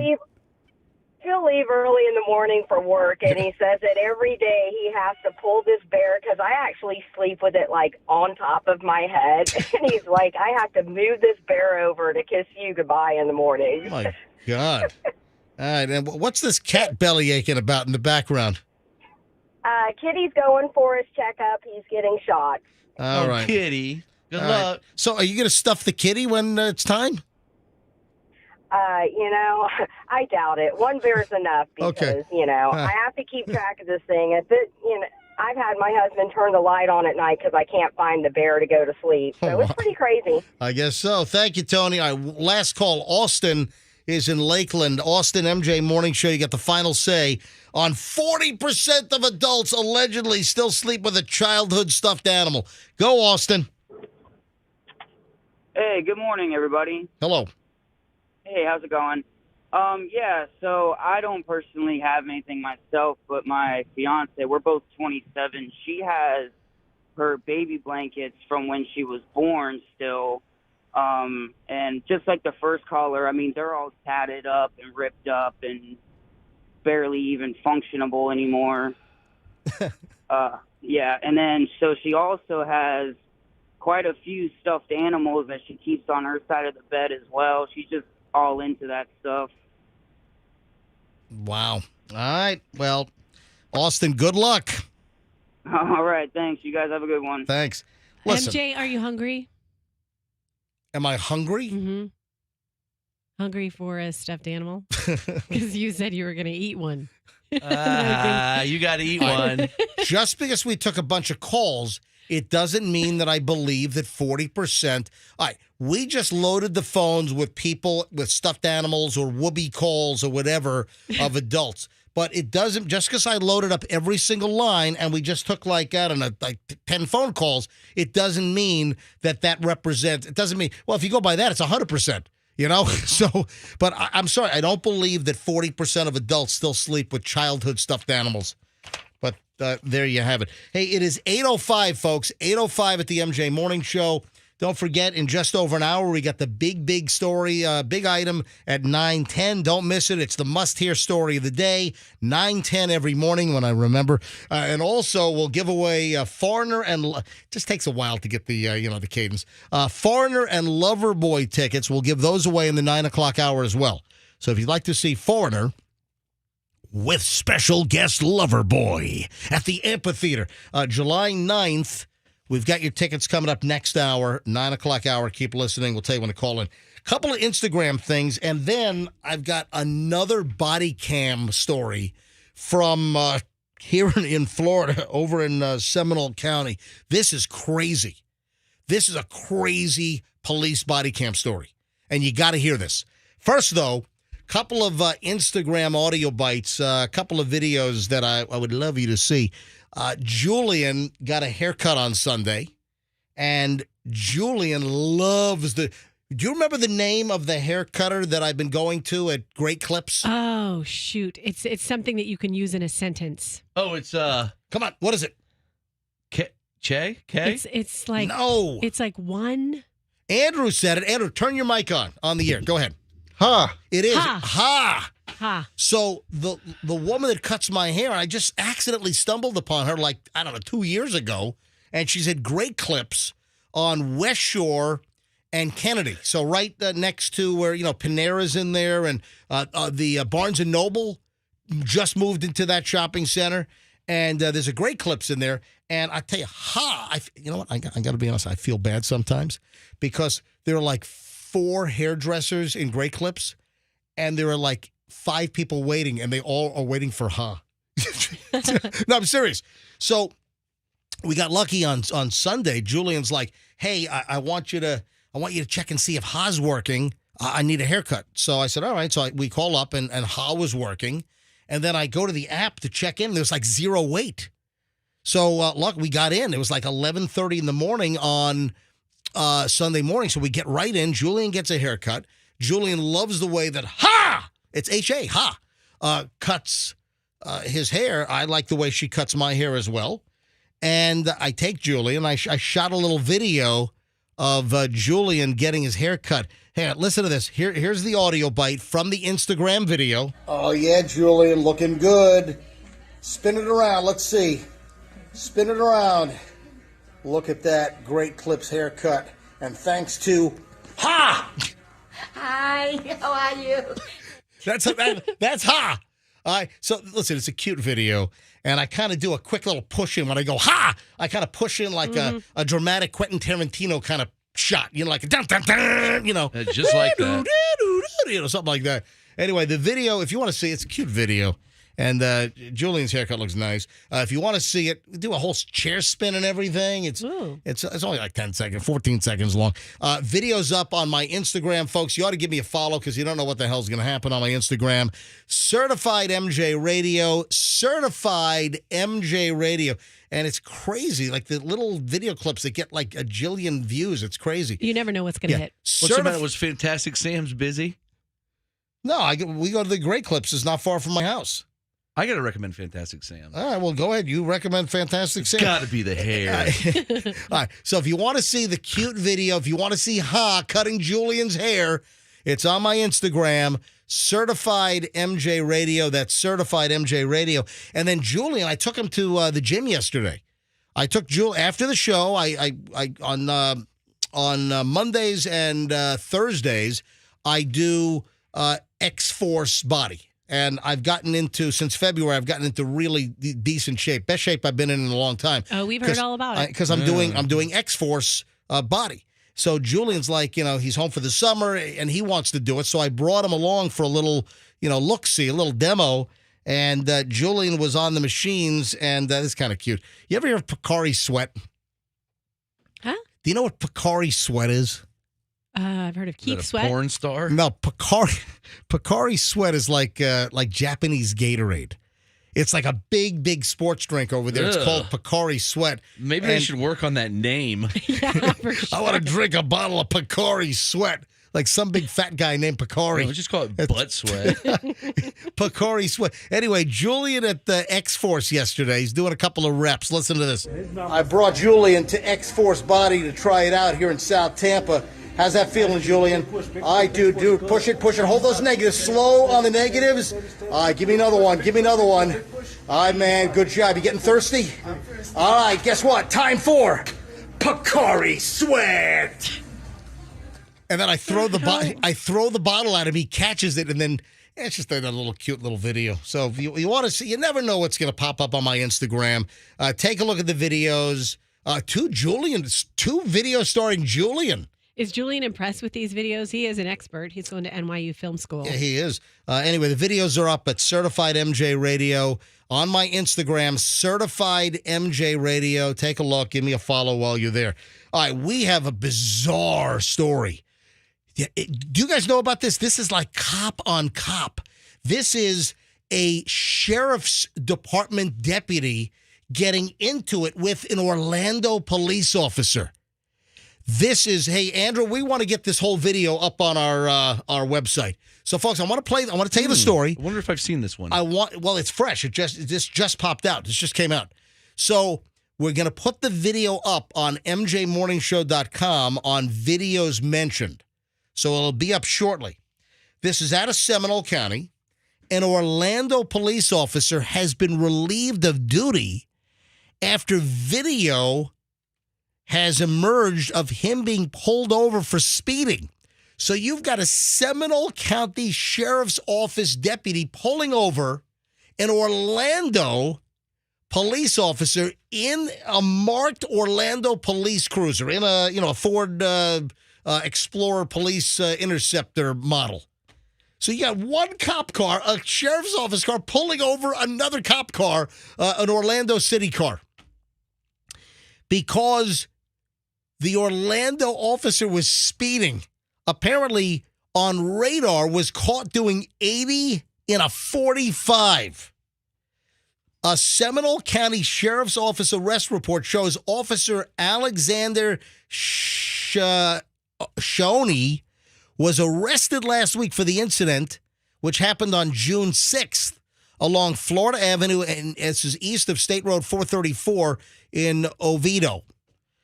A deputy said he saw a marked Orlando Police Department SUV driving at least 80 in a 45 zone.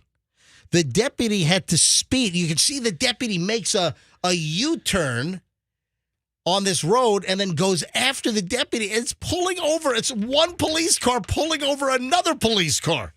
So the deputy's like, where the heck is this Orlando car going? He's not even in the jurisdiction. Where is he going at this speed? 80 in a 45. So the deputy catches up to the SUV.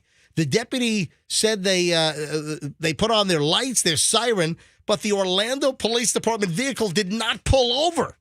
The deputy had to pull their vehicle in front of the SUV to make it clear that the Orlando Police Department SUV needed to stop. Body camera footage shows the deputy get out of the vehicle, met by Shawnee, who got out of his vehicle. He was in a uniform with his name on it. He said he was going to work. When the deputy asked what type of call, he said, look, how am I dressed? What do you think? The deputy said that Shawnee refused to present his driver's license to the deputy, got back into his police SUV and fled the scene, drove off from a police traffic stop. Oh, that's not good. Man, this is crazy stuff. It's a bad look. The deputy said the officer would not present the license. Hey, we've got the audio. We'll play this here in a second. The Orlando Police Department told News 6 in Orlando yesterday that Shawnee was relieved of duty pending the sheriff's office and the OPD, Orlando Police Department, internal investigation. In the meantime, the Orlando cop facing charges of reckless driving, fleeing and eluding law enforcement, resisting an officer without violence while he's in uniform driving an Orlando police car way over the speed limit. My God, this is nuts. You know, if there are any cops, I'm going to play the audio now. And then if there are any cops that want to weigh in on this, I'd love to hear from police officers. Whether you're on duty, whether you're off duty, whether you're retired. If you want to remain anonymous, you can remain completely anonymous on this. All right, let me play the audio bites here.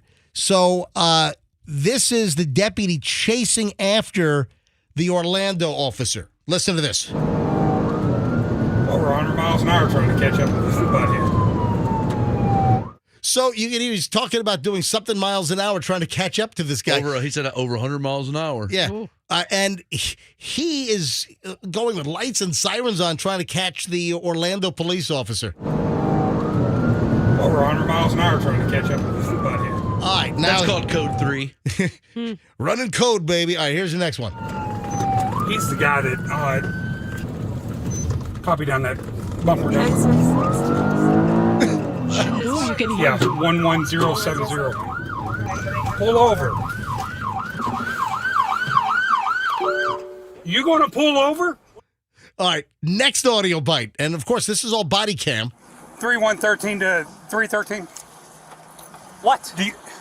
I am going into work, my man. All right, did you hear? He goes, what? So he gets him out of the car. The Orlando cop who's speeding, pulled over by the Seminole County deputy. He says, what? Oh, hang on a second. Wrong one. All right, here we go. 3113 to 313. What? I am going into work, my man. Why are you trying to pull me over as I'm going into work? Because you're going 80 and a 45. I am going into work. Okay, what are you going to work for? What does it look like I am dressed for? What does it look like I am dressed for? My name is Deputy Hilton, and they see your driver's license. No. Okay. 3113, copy at 1050. 10-4, I got a city, Orlando PD taking off from a traffic stop. It's going to be X-Ray Foxtrot 6207, XF 6207. Refuse to stop. Is that crazy? It's crazy. This would make a good scene in a movie. Would not give his driver's license, Yes. gets back into his Orlando police cruiser and takes off. And now that officer from Orlando PD is now on leave. They've suspended him right now pending the investigation from IA with both the Seminole County Sheriff's Department and then also the Orlando Police Department. Well, he was late for work. Was that his excuse? Got to go to work. I'm headed to work, my man. You should have said he's on the way to a call or something. Can I get your driver's license, please? No. Nope. I want to grab some calls here. If you're a cop, whether you're on duty, off duty right now, I don't care what, any agency, maybe you're a retired cop, what is your take on that? What is your take on this story of cop chasing cop takes off? All right, 800-990-1047. I watch a lot of cop videos, MJ, like this. Let me give the number. Oh, I thought you did. Well, once. All right. And I wanted to say, if you want to stay anonymous, that's fine. So if you're a police officer on duty, off duty, you don't have to say what agency you work for. You can remain anonymous if you'd like. If you're retired, that's fine as well. But I'd love to get a police officer's perspective on what you just heard. 800-990-1047. 800-990-1047 if you're law enforcement. And listen, I don't know how many calls we'll get, but if you want to remain anonymous, that's fine. 800-990-1047. Yeah, Frog, go. I was going to say, I watch a lot of, my YouTube channels, cops pulling over other cops is one of my favorites. Yep. And they always say, like, the other cop will be like, hey, man, can you take off your camera or can we work this out? And they always say, hey, it's not like the old days. I had this camera's on all the time. I can't cut you any slack. So cops, I don't think they can cut each other slack anymore. You know what I'm saying? Well, listen, I think there's much more oversight. The body cams, again, record everything. So, listen, phones are ringing. I have a couple of calls that are being answered. And can I grab, let me grab line one. We got a retired cop out of Baltimore. Ooh. Darren up in Land O'Lakes. Hey, Darren, you're on the MJ Morning Show. Hi. Good morning. Yeah, that would have went a lot different if that Orlando officer would have used some common sense. There's no brotherhood anymore, number one, but he's getting exactly what he deserves. I mean, can you believe he refused to hand over the license and then fled from the traffic stop? Well, he thinks he's above. Hey, Darren, how long you been retired out of Baltimore? Almost 20 years. All right. Did you ever have to pull over another police officer? I did, many times. And what were the circumstances? Just general stuff, and you give the brotherhood when you can, but there was one that was very similar to this, and it did not go well for him. What happened? Refused to roll the window down and just put his badge up against the window. Was it your agency or was it a different police department? It was a different police department. It was a city police officer. Wow. And what was the infraction? Why'd you pull him over? I don't really remember. Probably something minor. Minor traffic violation is all I remember. It's crazy. Hey, Darren, thanks for the call. Appreciate it. You're welcome. When I think of Baltimore, man, I think of The Wire. Yeah. What a great... Michelle and I watched that whole thing a couple of years ago from start to finish. Wire's fantastic. That's a good one, huh? Shannon is in Tampa. Hey, Shannon, welcome to the MJ Morning Show. Hi. Hey, glad to be here. Thank you. All right, so what's your background in law enforcement? So I had 21 years with the state police in Kentucky, and it's full service. They're not highway patrol, so we did a little bit of everything. Yep. And, now work out for the past 8 years at our one of our state academy. All right, so you're working. You're working in Florida at the state academy. No. I'm down here visiting. You're just visiting the area from Kentucky. Gotcha. Okay. Yeah, some family down here. All right. So what are your thoughts when you hear that and you hear Seminole County deputy sheriff pulling over an Orlando officer, and you heard how that went? What are your thoughts? Listen, man, that was that was completely out of line on the officer that was speeding. And here's the thing, and you all know this: we set the example, we enforce the laws, and we got to abide by them. And we all know that. And one of the things we do, and I talk about this to our recruits all the time, we drive too fast. We get from we're going from point A to point B, and there's a lot of accidents with police officers. Over almost half of police officers that are killed every year are killed in automobile accidents, and that's not including other people that get killed or hurt. We got to drive better, and we got to set that standard. And what I heard was completely unprofessional, completely out of line, and it's just unacceptable. All right, Shannon, what do you think is going to happen to the cop? You think the cop's going to be fired, the Orlando cop, or you think he's just going to get some heavy discipline? What do you think is going to happen once IA investigates? Well, I think that at a minimum, some pretty heavy discipline there, probably some suspension and things like that. But in the current climate that we live in, I wouldn't be surprised if they did fire him. I mean, it's hard to stand the scrutiny of that with a public that, where we're already suffering with a low level of public trust. I mean, that's something we got to work on in the way we drive. I mean, as visible as we are out here, man, folks don't appreciate that. They don't appreciate getting a ticket when they get the paint sucked off their car by a cruiser that's going by so fast. It's kind of it's a no-brainer. Shannon, thanks for calling in and enjoy the Tampa Bay area while you're down here from Kentucky. Appreciate it. I always do. You all take care. Have a great day. Thank you. All right. A lot of good info there, Shannon. Yeah. It's interesting. I know a lot of police officers. In fact, let me check my phone. I bet you have texts right now. And I do.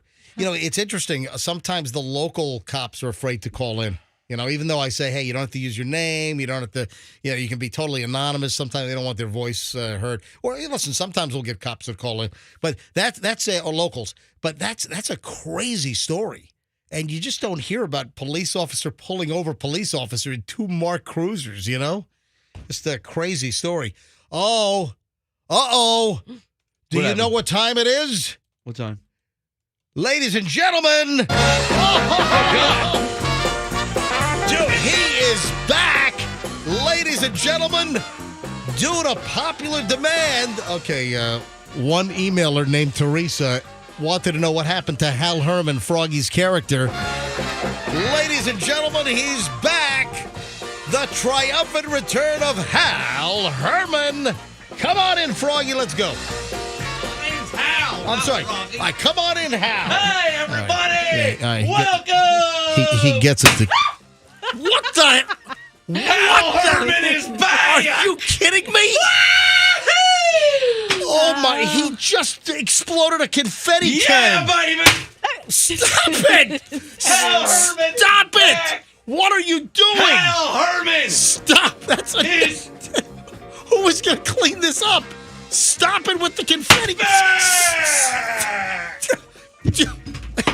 It's a wonderful day to be Hal Herman. Hey, how's it going? Who is cleaning this up?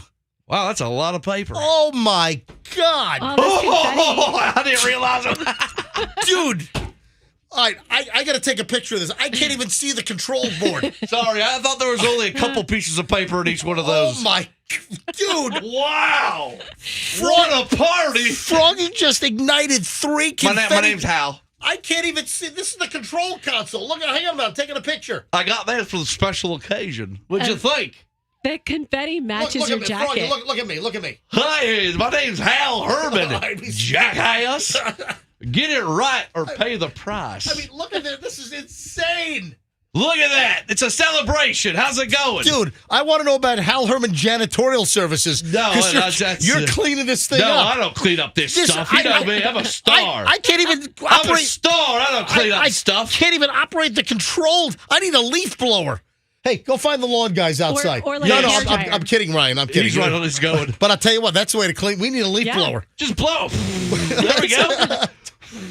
Good to go. All right, oh my God. All right. So what did I do? Did I make a mistake? Do we have a leaf blower? Is that real? I think we've got a sound effect of a leaf blower. All right, folks, I'm going to post this picture on my Instagram in a few minutes. I didn't know that was going to be so hectic. It's so good to be back. I wanted to celebrate. Where have you been? Rehab.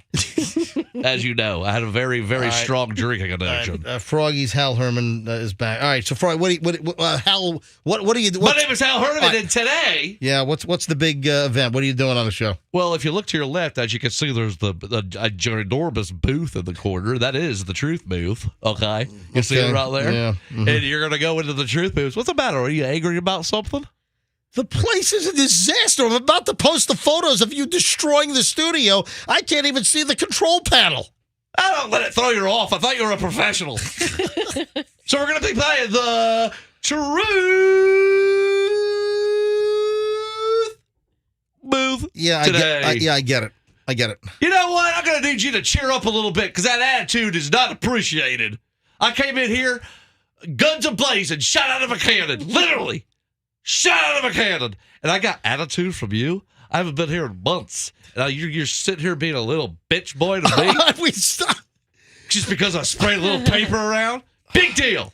Who wants to go in the truth booth first? Can I have some truth booth music, please? I need my dramatic truth booth music. Is this an MJ truth booth, or is it both of us? Of course, you know as a truth booth works. When you go into the truth booth, you have to tell the truth, or you're immediately decapitated. I had it set up like that. There's a blade in there. So listen, as you know, you must tell the truth. No matter what, you cannot lie. Right, MJ? Right, Roxanne? That's right. You got to tell the truth in the truth booth. And I have a question for Fester as well. Maybe we can get him on the line. Can you get him on the line? Is Fester... I have a question for Fester. Hang on, I'm posting this. I'm not going to caption this yet. I'm posting... that's all you care about is your stupid Instagram. I'm posting what Froggy just did to my Instagram. If you want to see the mess that Froggy just made in the studio, Certified MJ Radio on Instagram. All right, so you want to call Fester as well? First of all, if you call me Froggy again, I'm going to jack slap you. My name is Hal Herman. I can't even see okay. I can't even see the faders to see where the phone pot is. You know what? My God, what? MJ's going to go in the truth booth first. Oh, God. All right, here we ready? go. And are we going to get Fester on the line? It's very early out there, isn't it? I've got a very important question for Fester. All right, the truth booth is where you must tell the truth when Hal Herman asks. All right, let's go. MJ! Yeah. Welcome to the truth booth. Thank you. Now, have you had sexual intercourse with your wife since your kidney stones? Dude. Have you done it since? The people want to know. I'm talking about sexual relations. I'm not answering that question. You have to answer the question. I'm not answering the question. My kids are listening. So what do you think? Where do you think they came from? Yeah. Those kids were literally... I'm not... My kids are listening. You have to. Let me defer. Ask Roxanne her question. No, you can't. No, this is a bunch of hooey. You have to answer the question. That's how the truth booth works. If you don't like it, then you leave the studio right now. Go ahead. You son of a bitch, you answer it. Answer! It's not a tough question. All right, the answer is yes.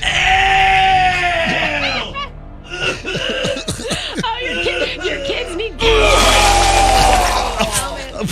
Nothing like a little kidney stone loving. All right. God. If Chloe and Julian heard that, they need counseling now. I feel sick to my stomach all of a sudden. All right, go on. Move on to Roxanne. All right, Roxanne. All right, the truth booth. Yeah, I hope she's got an uncomfortable question as well. Okay. Roxanne, I want you to be 100% honest. Mm-hmm. When you look at MJ, do you actually think he looks buff like he says he is? Look at him right now. Take a look at those arms and that chest. He's... I I'm sorry to say this. MJ's flexing. Like, I'm going to have to feel to make a Oh, determination. wow. Okay, let's do that. Let's do a little feely. HR, can we get you to come in here? We need somebody to watch over this. Hold on. Are you coming over to feel me up? All right, go ahead and give that chest a rub. This will be the first time Roxanne has ever felt me up. Now be sure you flex. All right, so what do you want me to... What do you want? Okay. All right. All right, now your chest. Ugh. Oh, she's punching me in the stomach. Wow, it's pretty hard, huh? Hey, that's how Houdini died, I think. Yeah, he did. He asked somebody to punch him in the stomach, and he actually ruptured his spleen, and he died. My God. Now, All Roxanne, right. how's he feeling? Rock hard or soft as Jello? Actually, he does feel pretty hard. I mean, he feels pretty buff. Roxanne says I feel hard. After I punched All right, him. Froggy, get away from me. I just want to feel your chest. Get away from me. All right, go ahead. Ew! Froggy just rubbed my man boob. You do feel hard in your nipple. Is hard as well. Stop. Okay, so Roxanne, you think he's actually buff, huh? Huh? Well, yeah, I mean, based on what I just, squeezed and Hey, punched. wow. Oh. I never realized you have pancake nipples, it feels like. Stop it. Felt like it. All right, MJ, let's go back to you. Who do you respect more as a weatherman? Dennis Phillips? Oh, my God. Or Paul Delgado? Oh, my God. Who do you respect more? Who's the better weatherman? Dude, they're both friends of mine. How uncomfortable is this? Well, listen, you're in the truth booth. I hope Dennis and Paul are listening. This is going to be your future friendship. Because, okay, just imagine if a hurricane's coming, who do you rely on the most? That's basically what you're asking, right, Hal? That's basically what I'm asking. I have respect for both of them equally. Nope, that's you the can't do truth. that. No, Nope. that's the truth. That's a lie. That's a no, downright lie. that That's a damn no, lie. that is the. You like one of the better. Okay. That is the truth. Okay. Let me change it up a little bit. Let me throw in a little swerve here. Yeah, It's called okay. a Yeah, Hal Herman swerve. Yeah. There we go. There we go. It's the Hal Herman swerve. All right. Yeah. Who is more enjoyable to hang out with? Paul Delgado or Mr. Suspenders himself, Dennis Phillips? What'd you say? Mr. Suspenders himself. Dennis, even though his name is spelled like you would spell penis, his name is Dennis. I don't really understand it. I sort of want to call him Dennis Phillips because he spells his name D-E-N-I-S and you spell penis P-E-N-I-S. But yet his name is Dennis, but when you spell penis, it doesn't make sense. Froggy, stop it. And all you'd have to do to the D is extend the little Seriously. line on the side. All right, Roxanne, don't get. You're talking about extending what now? The letter D. All right, Who do you like better, Paul Delgado or Dennis Phillips? Don't feed this fires. Just you're putting accelerant on this thing. All right. Who do you enjoy being better? Who's more fun? Listen, I've socialized with both. I've been out to dinner many times with Paul Delgado. I've been out to dinner numerous times with Dennis Phillips. They are both fun to be around. But who do you look forward to hanging out with more? Like, who do you get more excited? Listen, one of them has to be more boring than the other one, or one of them has to be more. It's the truth. One of them has to have bad breath. I don't know, something. I'm answering honestly. They're both fun to hang out with. All right. This past weekend, I was out with Dennis Phillips at the Hard Rock. With our buddy Robert and Gigi as well, and Dennis's wife and Michelle. Interesting. And we were at the Council Oak at the Hard Rock on Saturday night. We had a phenomenal dinner, and it was fun being with Dennis Phillips. And then a couple of months ago, I was out to dinner with Paul Delgado and Marianne, and that was fun as well. And you're saying you had the exact same level of fun with both of them? They're different. Exactly the same. They're different individuals. They're both fun to be with. Yes. I'm sorry. I'm not going to say that I hate going out with one or the other. You could say I think hanging out with Dennis Phillips is a little more fun than hanging out with Paul Delgado, or the opposite. Who gets more attention? They both get attention. And you get jealous. I don't get jealous. Yeah, right. See, that's what I'm trying to get to. All right, only a couple more questions here, okay? All right, who's next? Let's move on. Are we calling Fester? Yes, I want to ask Fester a question. If you can ring him up real quick. Let me see if we can get him. See if we can get an honest answer out of that giant man. All right, calling 813-310-8444, calling Fester on his cell phone. It is 6:36 in the morning out in the Mountain Time Zone. You should be wide awake.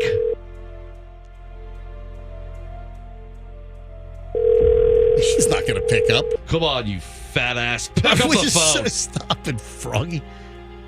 Hello. Yes. Oh, my God, he picked up. Fester. Hey, guys. Dude, Hal Herman's back. Hey, Fester, how you doing? Welcome to the Truth Booth. Hey, Hal. Hey, I got a little more energy Hey, out of Fester, it's 6:36 in the morning in Colorado right now. Did we wake you up? I think I woke up like an hour ago, and I've been laying down. So I think I got up as the phone rang, but I just stepped outside, looking at this beautiful mountain vista. So where are you? Are you in the Colorado Springs area? Where exactly are you in Colorado? We're in a town called Buena Vista. Oh, yeah, Buena Vista, yeah. It's about 70 miles west of Colorado Springs. Sounds We amazing. landed in Denver. Yep. We spent Saturday night in Colorado Springs. Then Sunday we drove out here. Enough of this crap. Let's go. You're in the Truth Booth. Fester, you are in the Truth Booth. All right. I have one simple question for you. Yes. Is your vacation hell on earth? Or is it okay? All right. So I was expecting hell on earth. Really? I was. Because from the Instagram pictures I've been following, it looks like the most hellish, boring vacation I've ever seen in my life. Fester's on vacation with his mother-in-law of all You guys things. are like picking rocks or something. Okay. All right. It's a lot because it's more than just vacation with my mother-in-law. This is a family.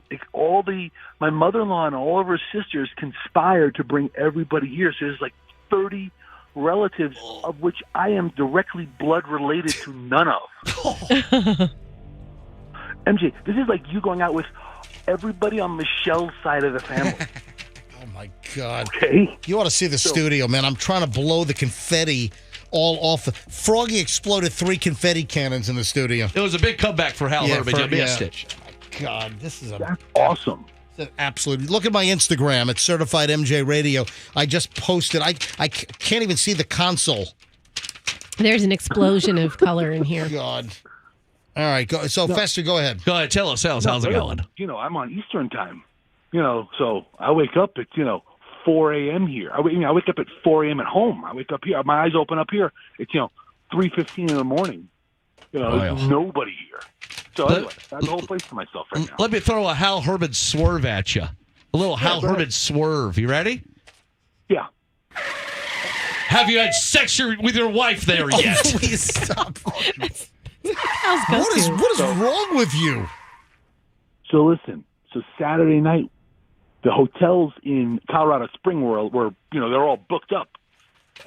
It's the summer Pikes Peak is right there, so we stayed in a town called Manitou Springs. Yeah.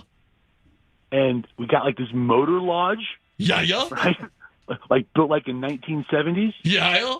And I go in and I'm like, do you have any vacancies?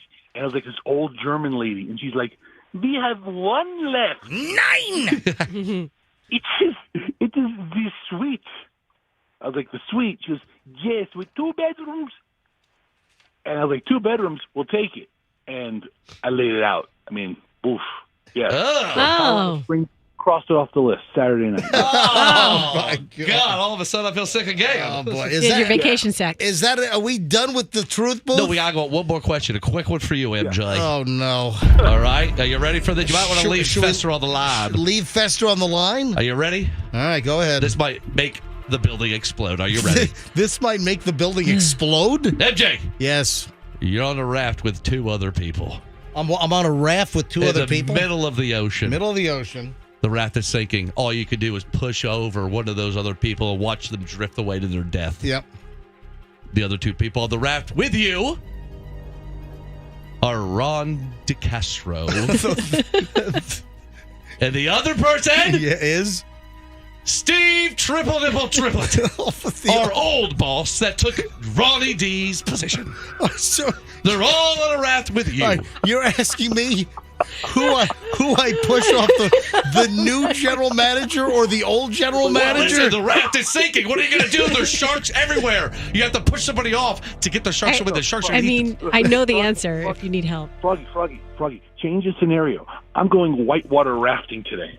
MJ is on a whitewater raft. That's good. Going down this rocky river, and he pushes one of them out. Oh my God, MJ, I have to know the answer to this question. MJ, you got to push one of them out to be eaten by thousands of sharks, torn to shreds. There aren't sharks in the river rafting area. Well, yeah, you're going to be eaten by catfish.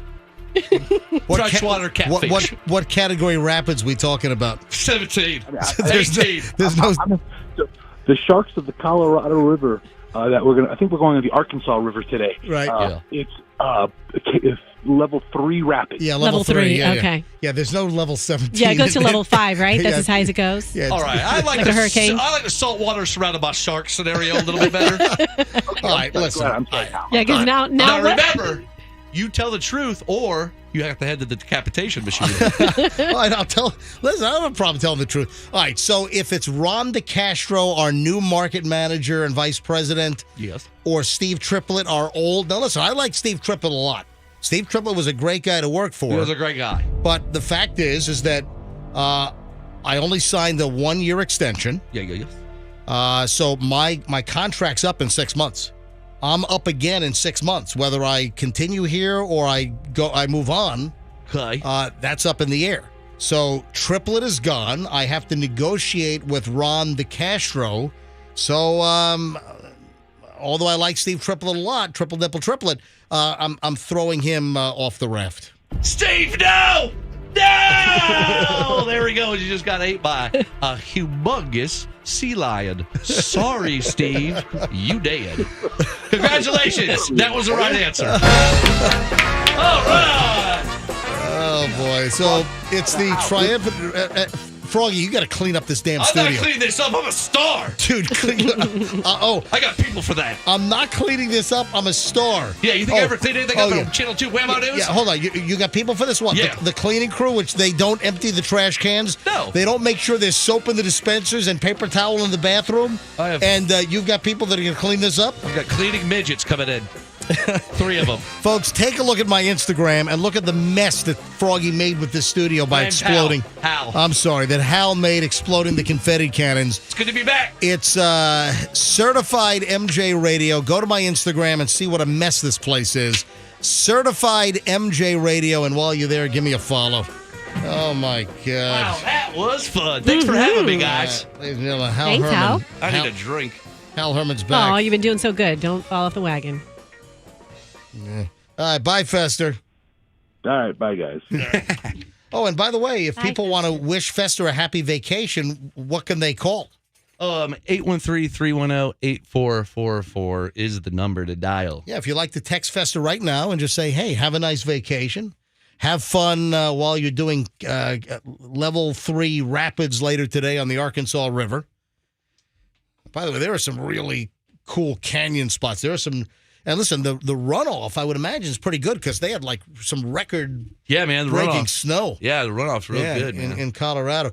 All right, folks, we are loaded. It is 8:45 now at the MJ Morning Show. I have Foreigner and Loverboy tickets to give away in a few minutes, so we're going to get into the 9 o'clock hour shortly. I got a long chunk of the MJ Morning Show next. We have tickets. I've got the big, giant, massive story at 9:10. You don't want to miss it. And we are back at, we have an update. You know the Up the Skirt video guy at Disney? Oh, yeah. We've got an update on that dude. Remember that? For years, that perv was like shooting up guest skirts in like the gift shop? Yep. We got an update on that. Also, this woman needs a roof job, right? 10 grand. How do you think she's raising money to repair her roof? OnlyFans. Well, I've got the audio. You can hear. Is it for real? Hang on a minute. Okay. Hang on. Is Roxanne right or wrong? Hold on a minute. We'll get to all this coming up in minutes on the MJ Morning Show. We're back in just a few. Don't move. Weather type.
MJ Morning Show at Q105 is unbelievable. Froggy's actually cleaning up the studio. This is like nothing you've ever done. You've always just destroyed the place after your little gags and bits and your stunts. You've wrecked the place, and you haven't lifted a finger to clean it up. And Froggy's actually using like a Swiffer or what's the... Barbershop sweep, basically.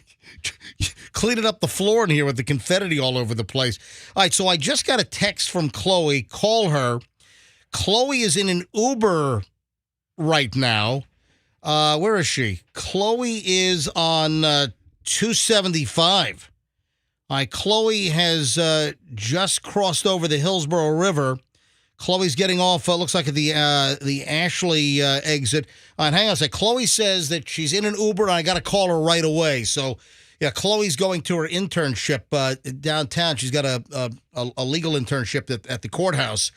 Hold on a minute. Oh, no, I was calling Julian's phone. Hang on a minute. All right, calling Chloe on her cell phone. She's in an Uber right now and says, Dad, you got to call me. Hang on a minute. Uh-oh. Calling Chloe in the Uber. Chloe? Yes. What's the problem? Is the problem in the Uber? Yeah, big problem in the Uber. What's the problem in the Uber? Well, I get in the Uber, and the Uber driver, William, is listening to you. Well, that's fantastic. Wow. You big Hal Herman fan? Big Hal Herman fan. Nice. Well, so your Uber driver picks you up, and he's listening to the show. That's fantastic. Mm-hmm. And the Uber driver's name is William? William. Thanks, William. Well, tell William thank you for listening. Did you tell him that? Did you tell him yet that I'm your dad? He actually asked when he first picked me up. He goes, "You're not MJ's Chloe, are you?" Oh my gosh. Well, he picks you up because you're accountant, but is it under Chloe Schnitt? No, it's just under. I think it's Chloe S. Maybe Chloe. It just says Chloe actually. And he asked you, "Are you MJ's Chloe?" He doesn't. He said he's picked up Chloe's in the past, and he asked them as well. Oh, so any Chloe he picks up, are you MJ's daughter, Chloe? And finally, ask him how many other Chloes he's picked up and asked that question to. About 5. My gosh. And then finally, wait a minute. Finally, William gets Chloe, my daughter. Look at that. Yep. Oh, look at that. Yeah. Hey, how's William driving? Is he a safe driver? He's a very safe driver. He listens to you every single day. He said, since the Power Pig days, too. Oh, that is fantastic. William, thank you for driving my precious cargo down to the courthouse. I appreciate it. You're very welcome. William, thank sounds you. Like Buffalo Bill. Thank you, William. William, I really appreciate it, and it means a lot that you listen to us every day. I really appreciate that. Thank you. William, have a great day. You too. All right, Chloe. Love you, Chloe. Have fun. All right. Love you too. Bye-bye. Bye-bye. Bye. Oh, that's fantastic. So cute. Any Chloe he picks up, hey, by any chance, are you MJ's daughter? And then finally, he actually gets Chloe, my daughter. The real Chloe. Look at that. That's It happened. Dreams do come true. Yeah. Oh, guys, did you see the big news? Oh, boy.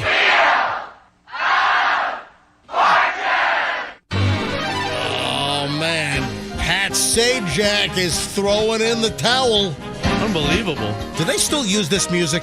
Why would he do that? It's the easiest gig. He's got the best gig in Hollywood. The guy makes probably like $20 million a year. What? I mean, why would you need to retire? You show up, you record some shows, you stand. I mean, how? He's 76 years old. Maybe he just wants to go enjoy his. Whoa. Pat Sajak is 76 years old? Yeah, he looks great. He does, yeah. How old did you think he was? Like 75. I don't know. I thought he was like 61 or something, the way he looks. Remember, were you around when we had him in the studio years ago? I don't remember. We had Pat Sajak in studio. He was in town for something, and this was back when we were across the street at 93. And we had him in, and he was great. We even put a puzzle on the wall. We took copy machine paper, and we had a puzzle on the wall. And we had all the little just like you have the white rectangles for the puzzle, we had them all on the wall. We had a phrase, and I can't remember what the phrase was, but we had him play Wheel of Fortune. I'm sure he loved that. And I had the little wheel spin. Hey, Andrew, where's my wheel spin? Wheel spin sound effects. Just let me know when you have it. So we made him spin the wheel, and then, he'd have to guess a letter. I'll take, are there any M's? And I would go, there are 2 M's. Wow, and you'd then, be a good coach. here's the wheel spin we used. How long is that going to take? Oh, there we go. All right. Okay. Oh, look at that. $700, Pat. So we had him in studio, and he thought it was no one had ever done that to him. No one had ever had him play Wheel of Fortune in that type of situation. That's original. Yeah, it was great. But he was nice. I just remember that Pat Sajak, he was fun to have in studio, and this season's going to be his last. And the fans are pretty devastated because without Pat, there is no wheel in a lot of people's eyes. Well, they could get a good co-host, or a good new host. What about Vanna? Is Vanna staying, or is Vanna going to retire? And Vanna's daughters. Yeah, are they a package deal? Was it Vanna's daughter that was helping out, or was it Pat Sajak's daughter? It was Pat Sajak's daughter. Yeah, it was Pat Sajak's daughter. So that's going to be interesting. Now, Roxanne, Pat Sajak on Wheel of Fortune. I need your hands in the air. No, I need your hands in the air because I don't need you Googling. No, I'm not. High. I don't want people to look at my armpits on MJTV. All right. Okay. All right. They're high enough. Let me see your hands. They're right here. Hands. Okay. A little higher. Okay. Hold them steady right there. So Pat Sajak, he has been the host of Wheel of Fortune since 1981. And at the end of the upcoming season, it's going to be the 41st season. Okay. He is going to retire. So Pat Sajak's going to cash it in. The bankrupt sound. All right. So if he's been hosting since 1981, who was the host? Hands in the air.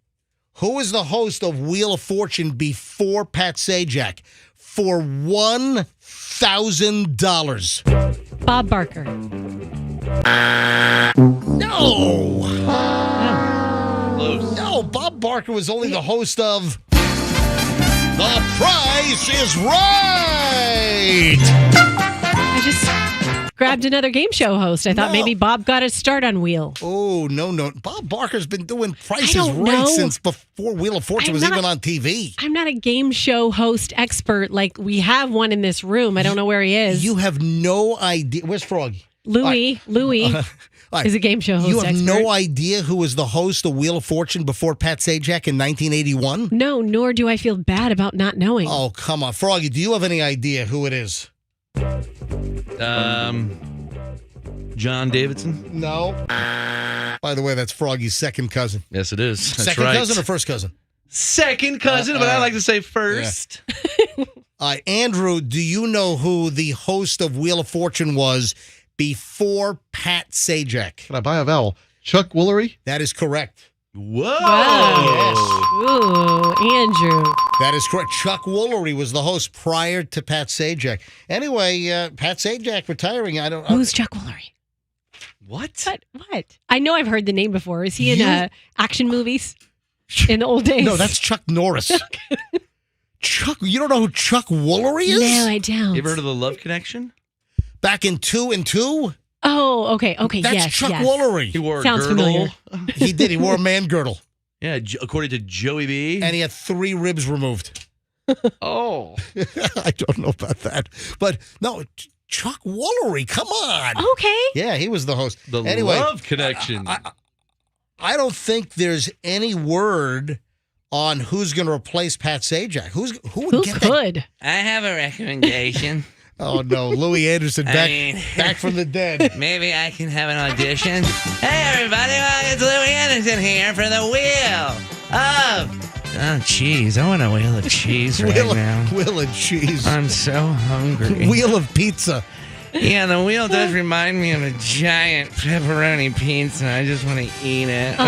All your favorite round food. And I'm going to fire Vanna White. I'm going to hire Jason Momoa. And he's going to flip the buttons. What do you think of Louis Anderson's Wheel of Fortune? With Aquaman. With Aquaman. Yeah. And then I'm going to have Channing Tatum to be around so I can give him a job too. Maybe he can be the maintenance man. All the sexiest men in Hollywood. Anyway. Come to the Wheel of Fortune. I think it's going to be interesting who they can actually hire to... I'm going to turn the Family Feud music off now because Louis Anderson is done. Yeah, sorry. I'll be back later.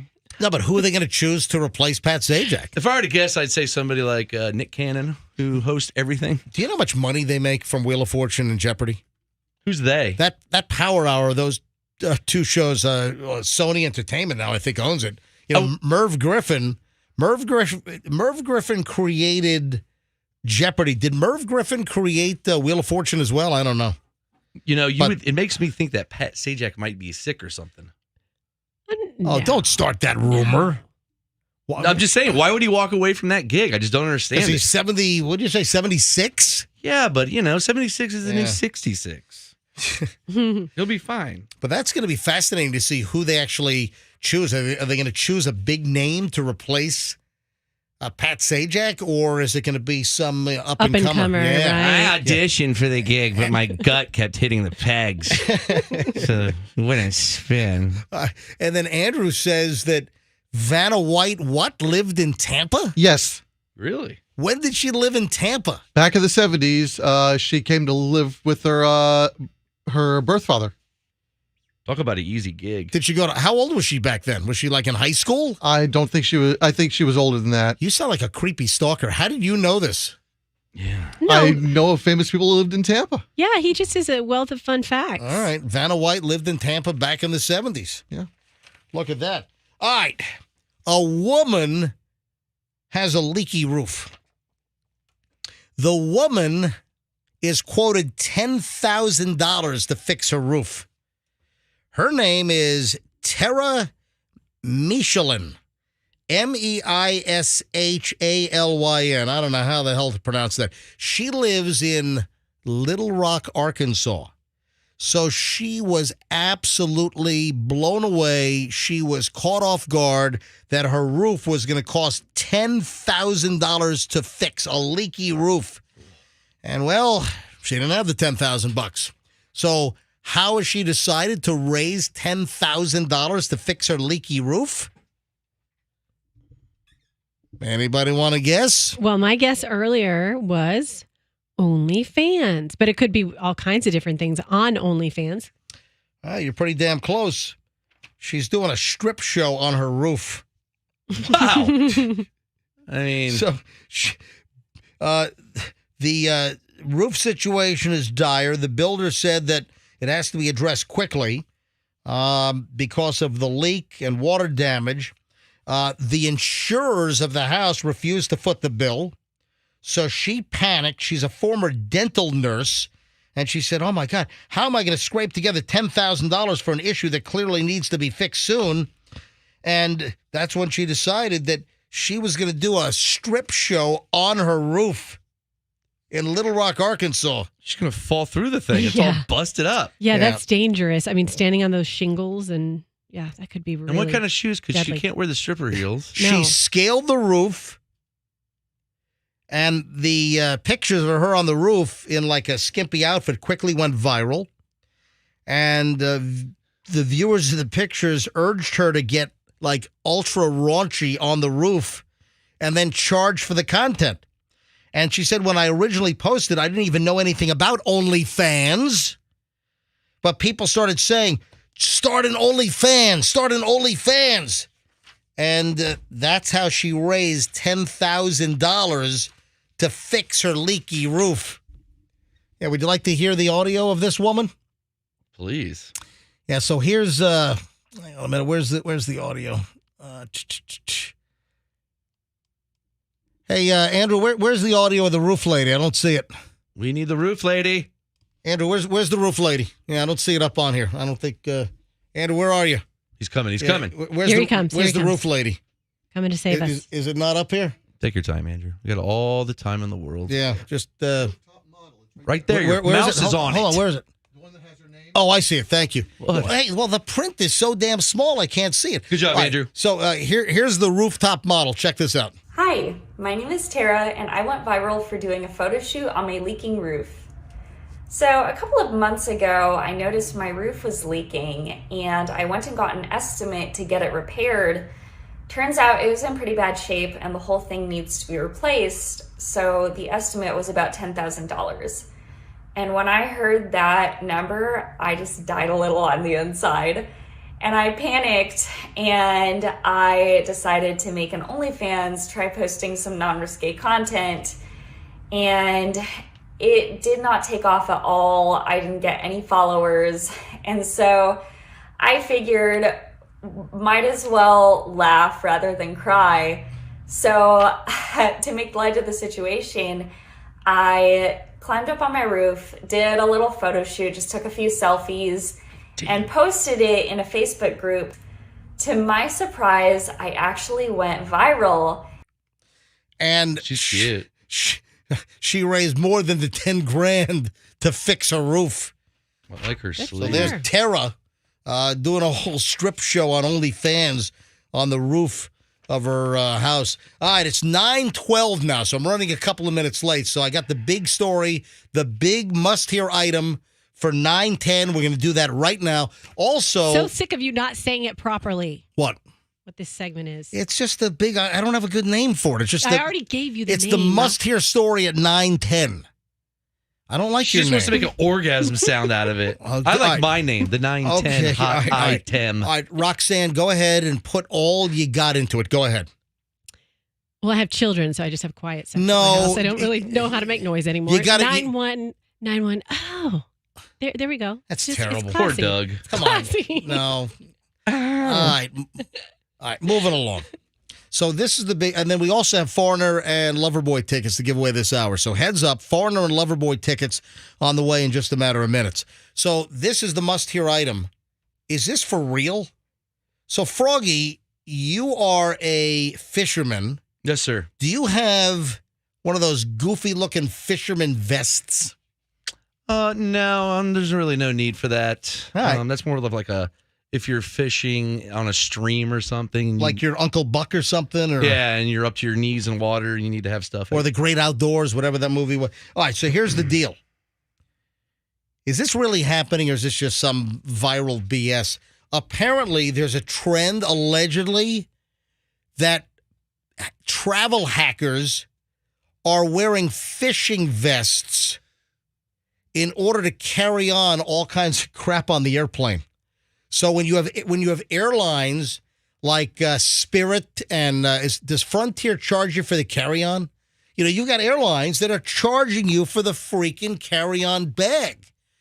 You want to, even if you carry on and put it under your seat, they want to charge you. And then if you want to put it in the overhead bin, that's like even an additional charge. So some of these airlines, these ultra low-cost airlines, these ULCs as they're known, it's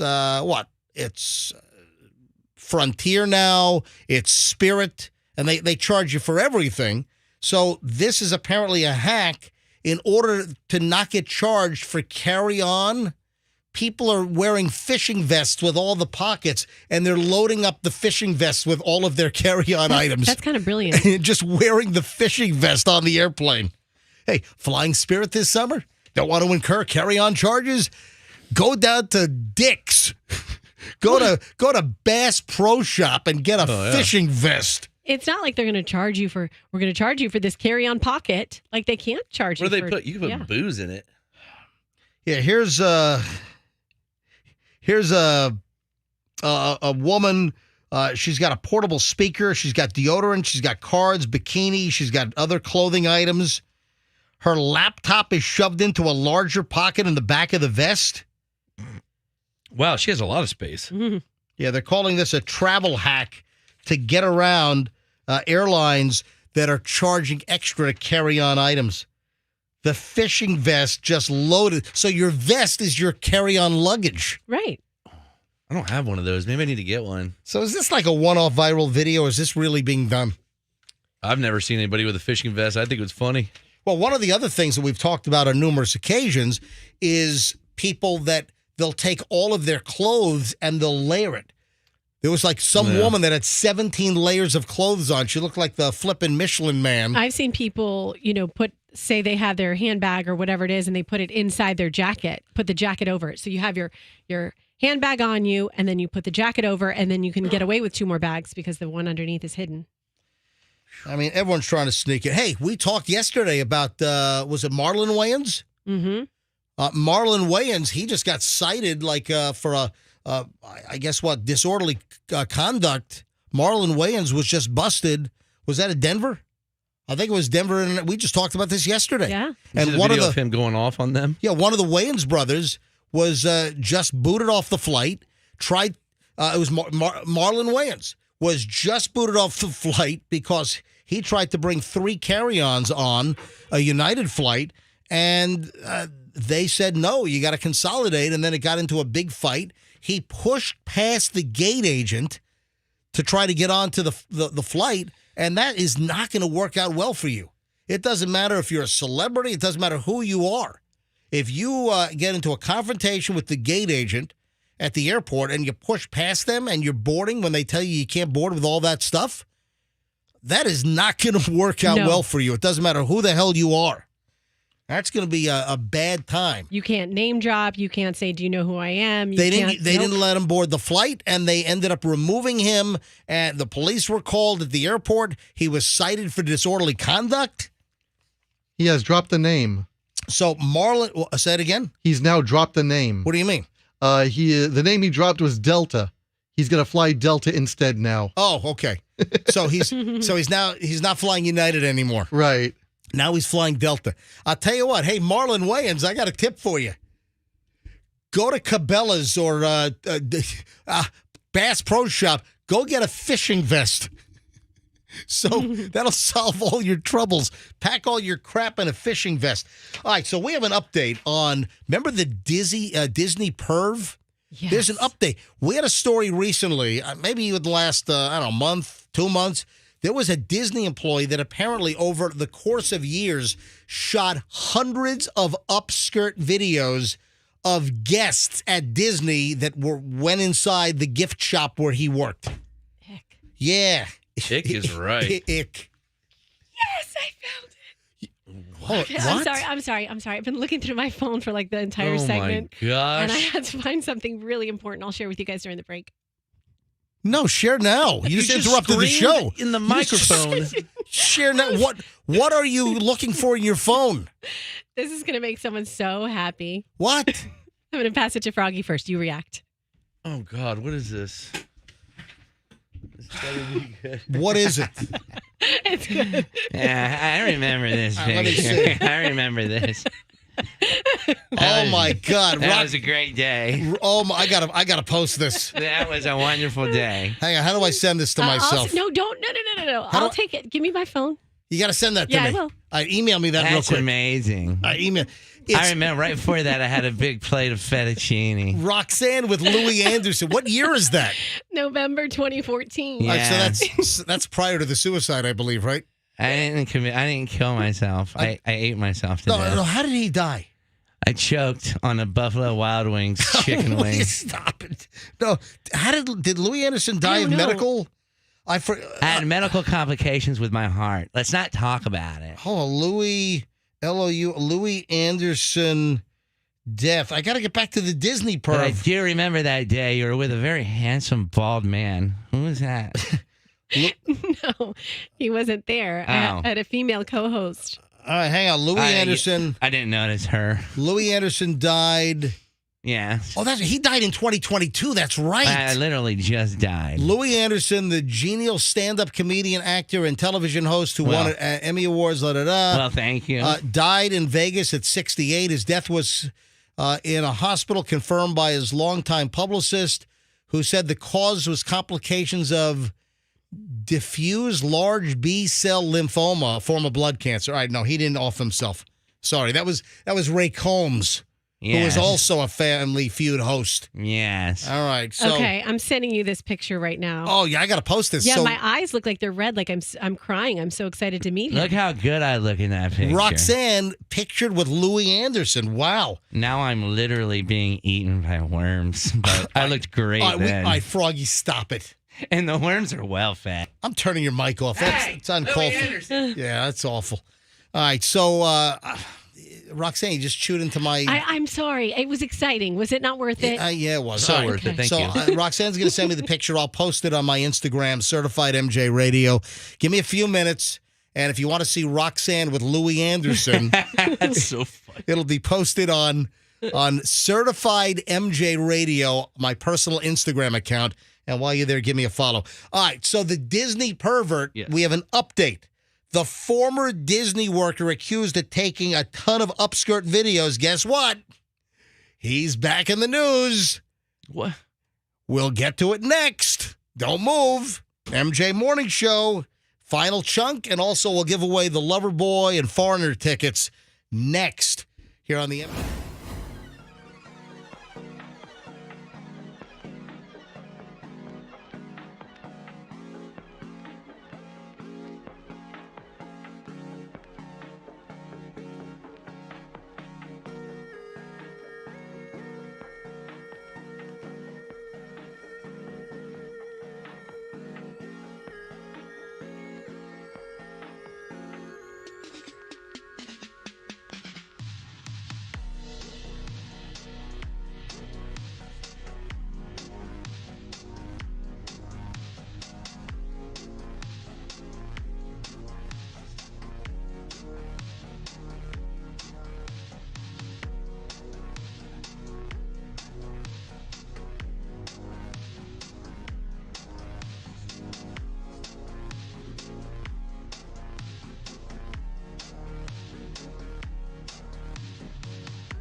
Oh, my God.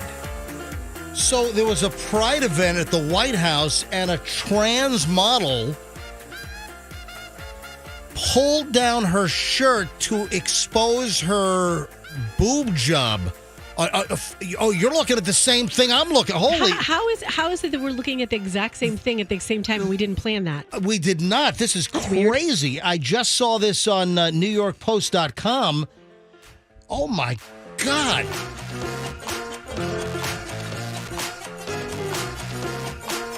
I'm sorry. That's inappropriate.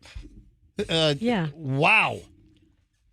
Let me read the story here. A transgender model and activist has fired back at criticism for popping off her top at the White House and cupping her breasts moments after shaking hands with President Biden on Saturday, saying that going topless is legal and she was living my truth.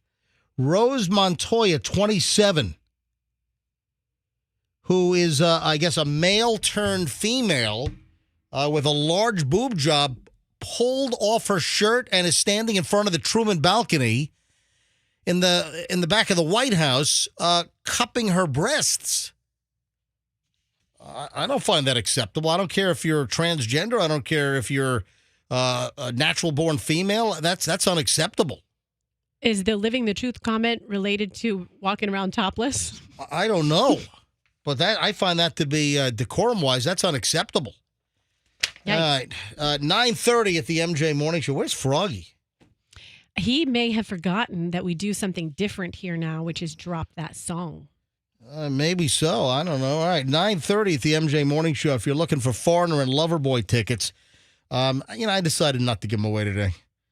No, I'm kidding. I'm joking. So we'll give away Foreigner and Loverboy tickets right now. Let's go. Caller number, let's go with 50.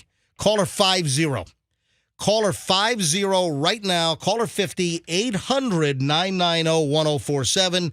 If you're the 50th caller, 800-990-1047. You're going to see Foreigner and Loverboy at the Mid-Florida Credit Union Amphitheater on July 9th. So good luck. Caller 50, 800-990-1047. There he is. Yeah, I see that. Good luck. All right, back over to the Disney up-the-skirt perv. He was fired, obviously. This is a 26-year-old guy who admitted to filming hundreds of up-the-skirt videos of women's over the course of the last 6 years at Disney. They fired him. He was arrested again. Guess what for? What's his name again? His name is Jorge Diaz Vega. And back in April, he's a former employee of Disney's Hollywood Studios. He was questioned by deputies over accusations that he took upskirt videos of a woman at the Star Wars-themed retail store where he worked. And then he folded. He told deputies he had over 500 such videos on his phone, which he said he recorded as a guilty pleasure for his own sexual gratification. Gratification. Why can't I say the damn You word? were trying to combine gratification and satisfaction. Yeah, I can't get no Gratification. gratification. All right. And then listen to this. On Monday, deputies in Osceola County, they responded to a Publix in Kissimmee, and in reference to a lewd and lascivious act. A woman told deputies that she was in the bakery section of the grocery store when she noticed a male wearing a baggy gray shirt following her and her husband.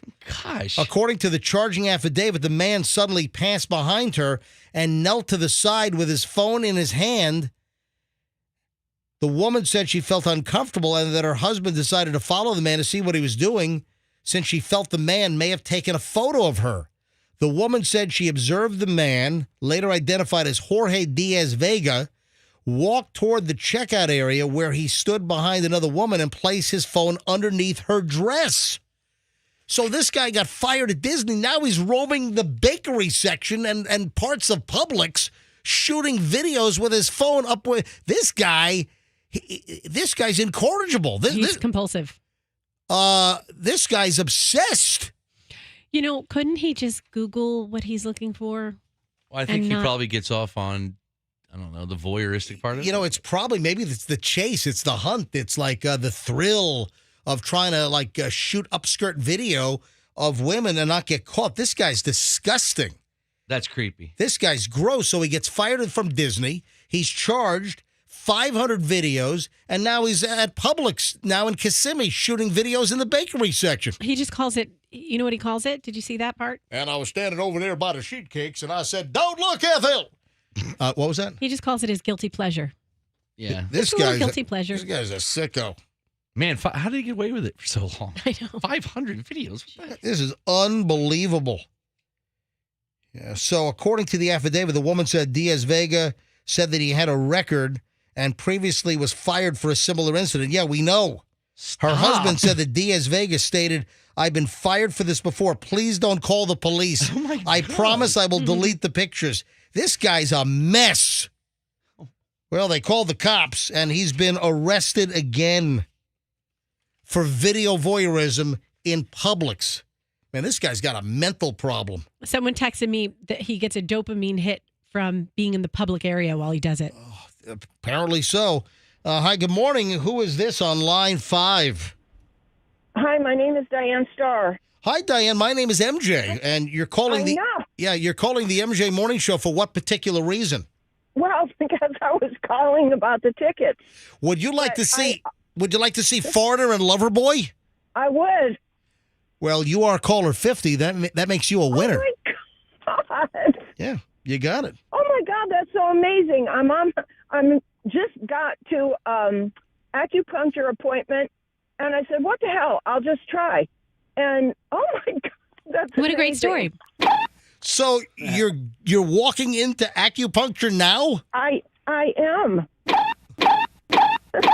That's so hilarious because I hear you guys in the background talking. I'm thinking, what the hell? This can't be happening, really. Because I just, as a fluke, I said, what do I have to lose? I'll just try. And I just stayed. I just kept pressing, kept ringing busy, and I just kept pressing it. And finally it got through. And then then I pick up the phone and boom, you're caller 50. Congratulations. I love your show. Thank you. Well, thank you. Yeah, I love all the banter back and forth. You guys are awesome. Well, thank you. It is a pleasure to have you listening to the program. I'm so glad you won the tickets. And tell me about the acupuncture, if you don't mind. What are you getting treated for? Well, I have ever since COVID started, I've been dealing with sciatica in my right hip. Right. And I like to be active, and it slows me down a lot, and all right, it really hurts. And the acupuncture really helps. I was going to ask you, the acupuncture really helps? It does. I come to a place, and if I can give it a plug, Yeah. It's called White Crane Clinic in Tarpon Springs. Wow. And Dr. Corey. Yeah, well, guess what? Mark Zallis is going to be in the parking lot in half an hour. Hey, with an audio recording. Hey, you just got mentioned on the MJ Morning Show. Want to buy commercials? You know, I hope it helps your sciatica, but don't you just love lying there and like it's so zen, like you just meditate and no one. Hold on, have you been poked as well? Oh, I love it. I haven't done it in a while, but I. Oh, so Roxanne, yes. you've had acupuncture as well? Yeah, years and years ago. That's awesome. It works. Wow. I mean, it works for me. I got it for fertility. I had gone to another place and I didn't find any relief, but this place and Dr. Corey, she's awesome. And Wow. I mean, what could you ask for? Getting poked and getting Foreigner and Loverboy tickets. I know. And free entertainment from the MJ Morning Show. So how many tickets do I get? 105 for Q105. You got 105 tickets. Congratulations. No, you get a pair of tickets. And how do I get them? You Why just don't you ask a few more questions, man? hang on. Was it Diane? Yes. All right, Diane, I'm going to put you on hold. And Andrew, our producer, is going to pick up the phone, and he's going to give you all the information on how to get your tickets. Thank you. Congrats, All right, Diane. Thanks for Have listening. a blessed day, you guys. Love you all. Thank you. Look at that. Another satisfied customer here on the MJ Morning Show. I mean, what the hell else could you ask for? All right, so anyway, I'm finished with the Disney perv who got fired by Disney, and now he's the Publix perv. He's going to have to go to some sex rehab. Where upskirt video is a pleasure. He's not having. Should just have some sex. You get it? Yeah. No, I don't get it. Tell me. I don't. What do you mean? They ought to ban him. They ought to trespass him from like all public stores. You think? Yeah. Ban him from everywhere. That's what they ought to do. Let's see what else we have before we get. Oh, the I-94. We mentioned this first thing in the morning, and we didn't get back to it. But what a difference a day makes. So that I-95 overpass collapse up in Philadelphia, all yesterday morning, even on Sunday after the aftermath, and then all yesterday on Monday, up until like the afternoon. Oh, miraculously, no one was killed, no injuries. And then yesterday afternoon, the whole I-95 overpass collapse with the exploded gasoline tanker truck. Suddenly, it takes like this major twist. My God. Then it turns out the tanker driver perished. How did they not know that? How do they say miraculously no injuries and no deaths in this crazy fire that caused I-95 to collapse up in Pennsylvania? So quickly, too. Yeah, how the hell could they say that? I mean, didn't they wonder where was the gasoline tanker driver? I mean, it's theoretically possible. You get into a crash, the truck catches on fire, he gets out of the cab, he runs for his life, the thing blows up, the interstate collapses, he's out, and, he's standing, way off to the side, outside, underneath, or away from the overpass. He's waiting for the cops and the fire department. Yeah, that's me. I'm the gasoline tanker truck driver. But that's not what happened. So how did they, if they didn't have a driver to the truck, how were they able to say definitively, unbelievably, miraculously, no injuries? And then yesterday afternoon, boom, the whole story changes. And it turns out that the driver was a 53-year-old guy by the name of Nathaniel Moody.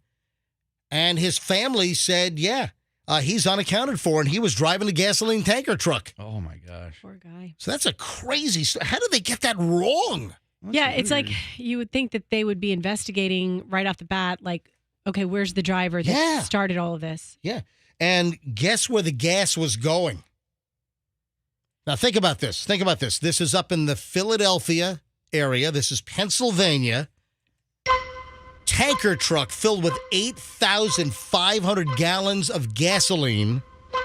Where do you think the delivery was being made? Again, geographically, this should be a clue. Which gas station was this gas going to? Oh, what are you acting like? What there are a lot of these types of gas stations there? Oh, yeah, this was kind of like the home of these where they started. Okay, I don't know. I'm not up on my gas origins. Wawa. Oh, yeah. Okay. Who knows? They started there. Yeah, they started up in the the Philadelphia area. That's where they're from. Yeah, so Wawa was expecting a load of gas. Guess what? That load never made it. No. So, it was headed to Wawa. So, anything else, guys, before we get out of here today? No. I loved that Hal came back. Thank you, Hal. He's already drinking in this truck. Yeah. Hey, listen, it's been a very, I think, notable show. I think it's been a great program. It's weird, though. It's Tuesday, but it feels like it's later in the week. It feels like a Wednesday to me, but it's actually a Tuesday, and usually that doesn't happen. Weird, man. Yeah, no, it just feels strange. What else before we get out of here? I'll save this for tomorrow. Clearwater. Looks like they're going to ban smoking at the beaches and parks. Did you see that? Oh, I did see that. Yeah, so we'll get into this in more depth later on, but the city of Clearwater wants to stop all smoking on Clearwater beaches. Oh, also, what's going on at the Clearwater Marine Aquarium? You see another dolphin has died. Apollo. It's so sad. Yeah, 4-year-old Apollo, that's the 5th dolphin to die in the last year and a half at the Clearwater Aquarium. I mean, what's going on? It's looking like Churchill Downs now. No, I'm kidding. Listen, they take in these dolphins and rehab them. They do a wonderful job at the Clearwater Marine Aquarium. But what's going on? Why are all these dolphins dying? I got a question real quick. Yeah, we got to go, though. If one of my pieces of paper from my confetti goes near something hot, can it catch on fire? Yes, it can. Son of a bitch. What did it get near? It all fell down where all the electricity is. Oh, dude, come on. You got to burn the place down. That would be something. You got to clean up all this confetti. Folks, have a great day. We'll see you back here tomorrow. My private email is mj@mjmorningshow.com. Have a great day. And, folks, let's be careful out there.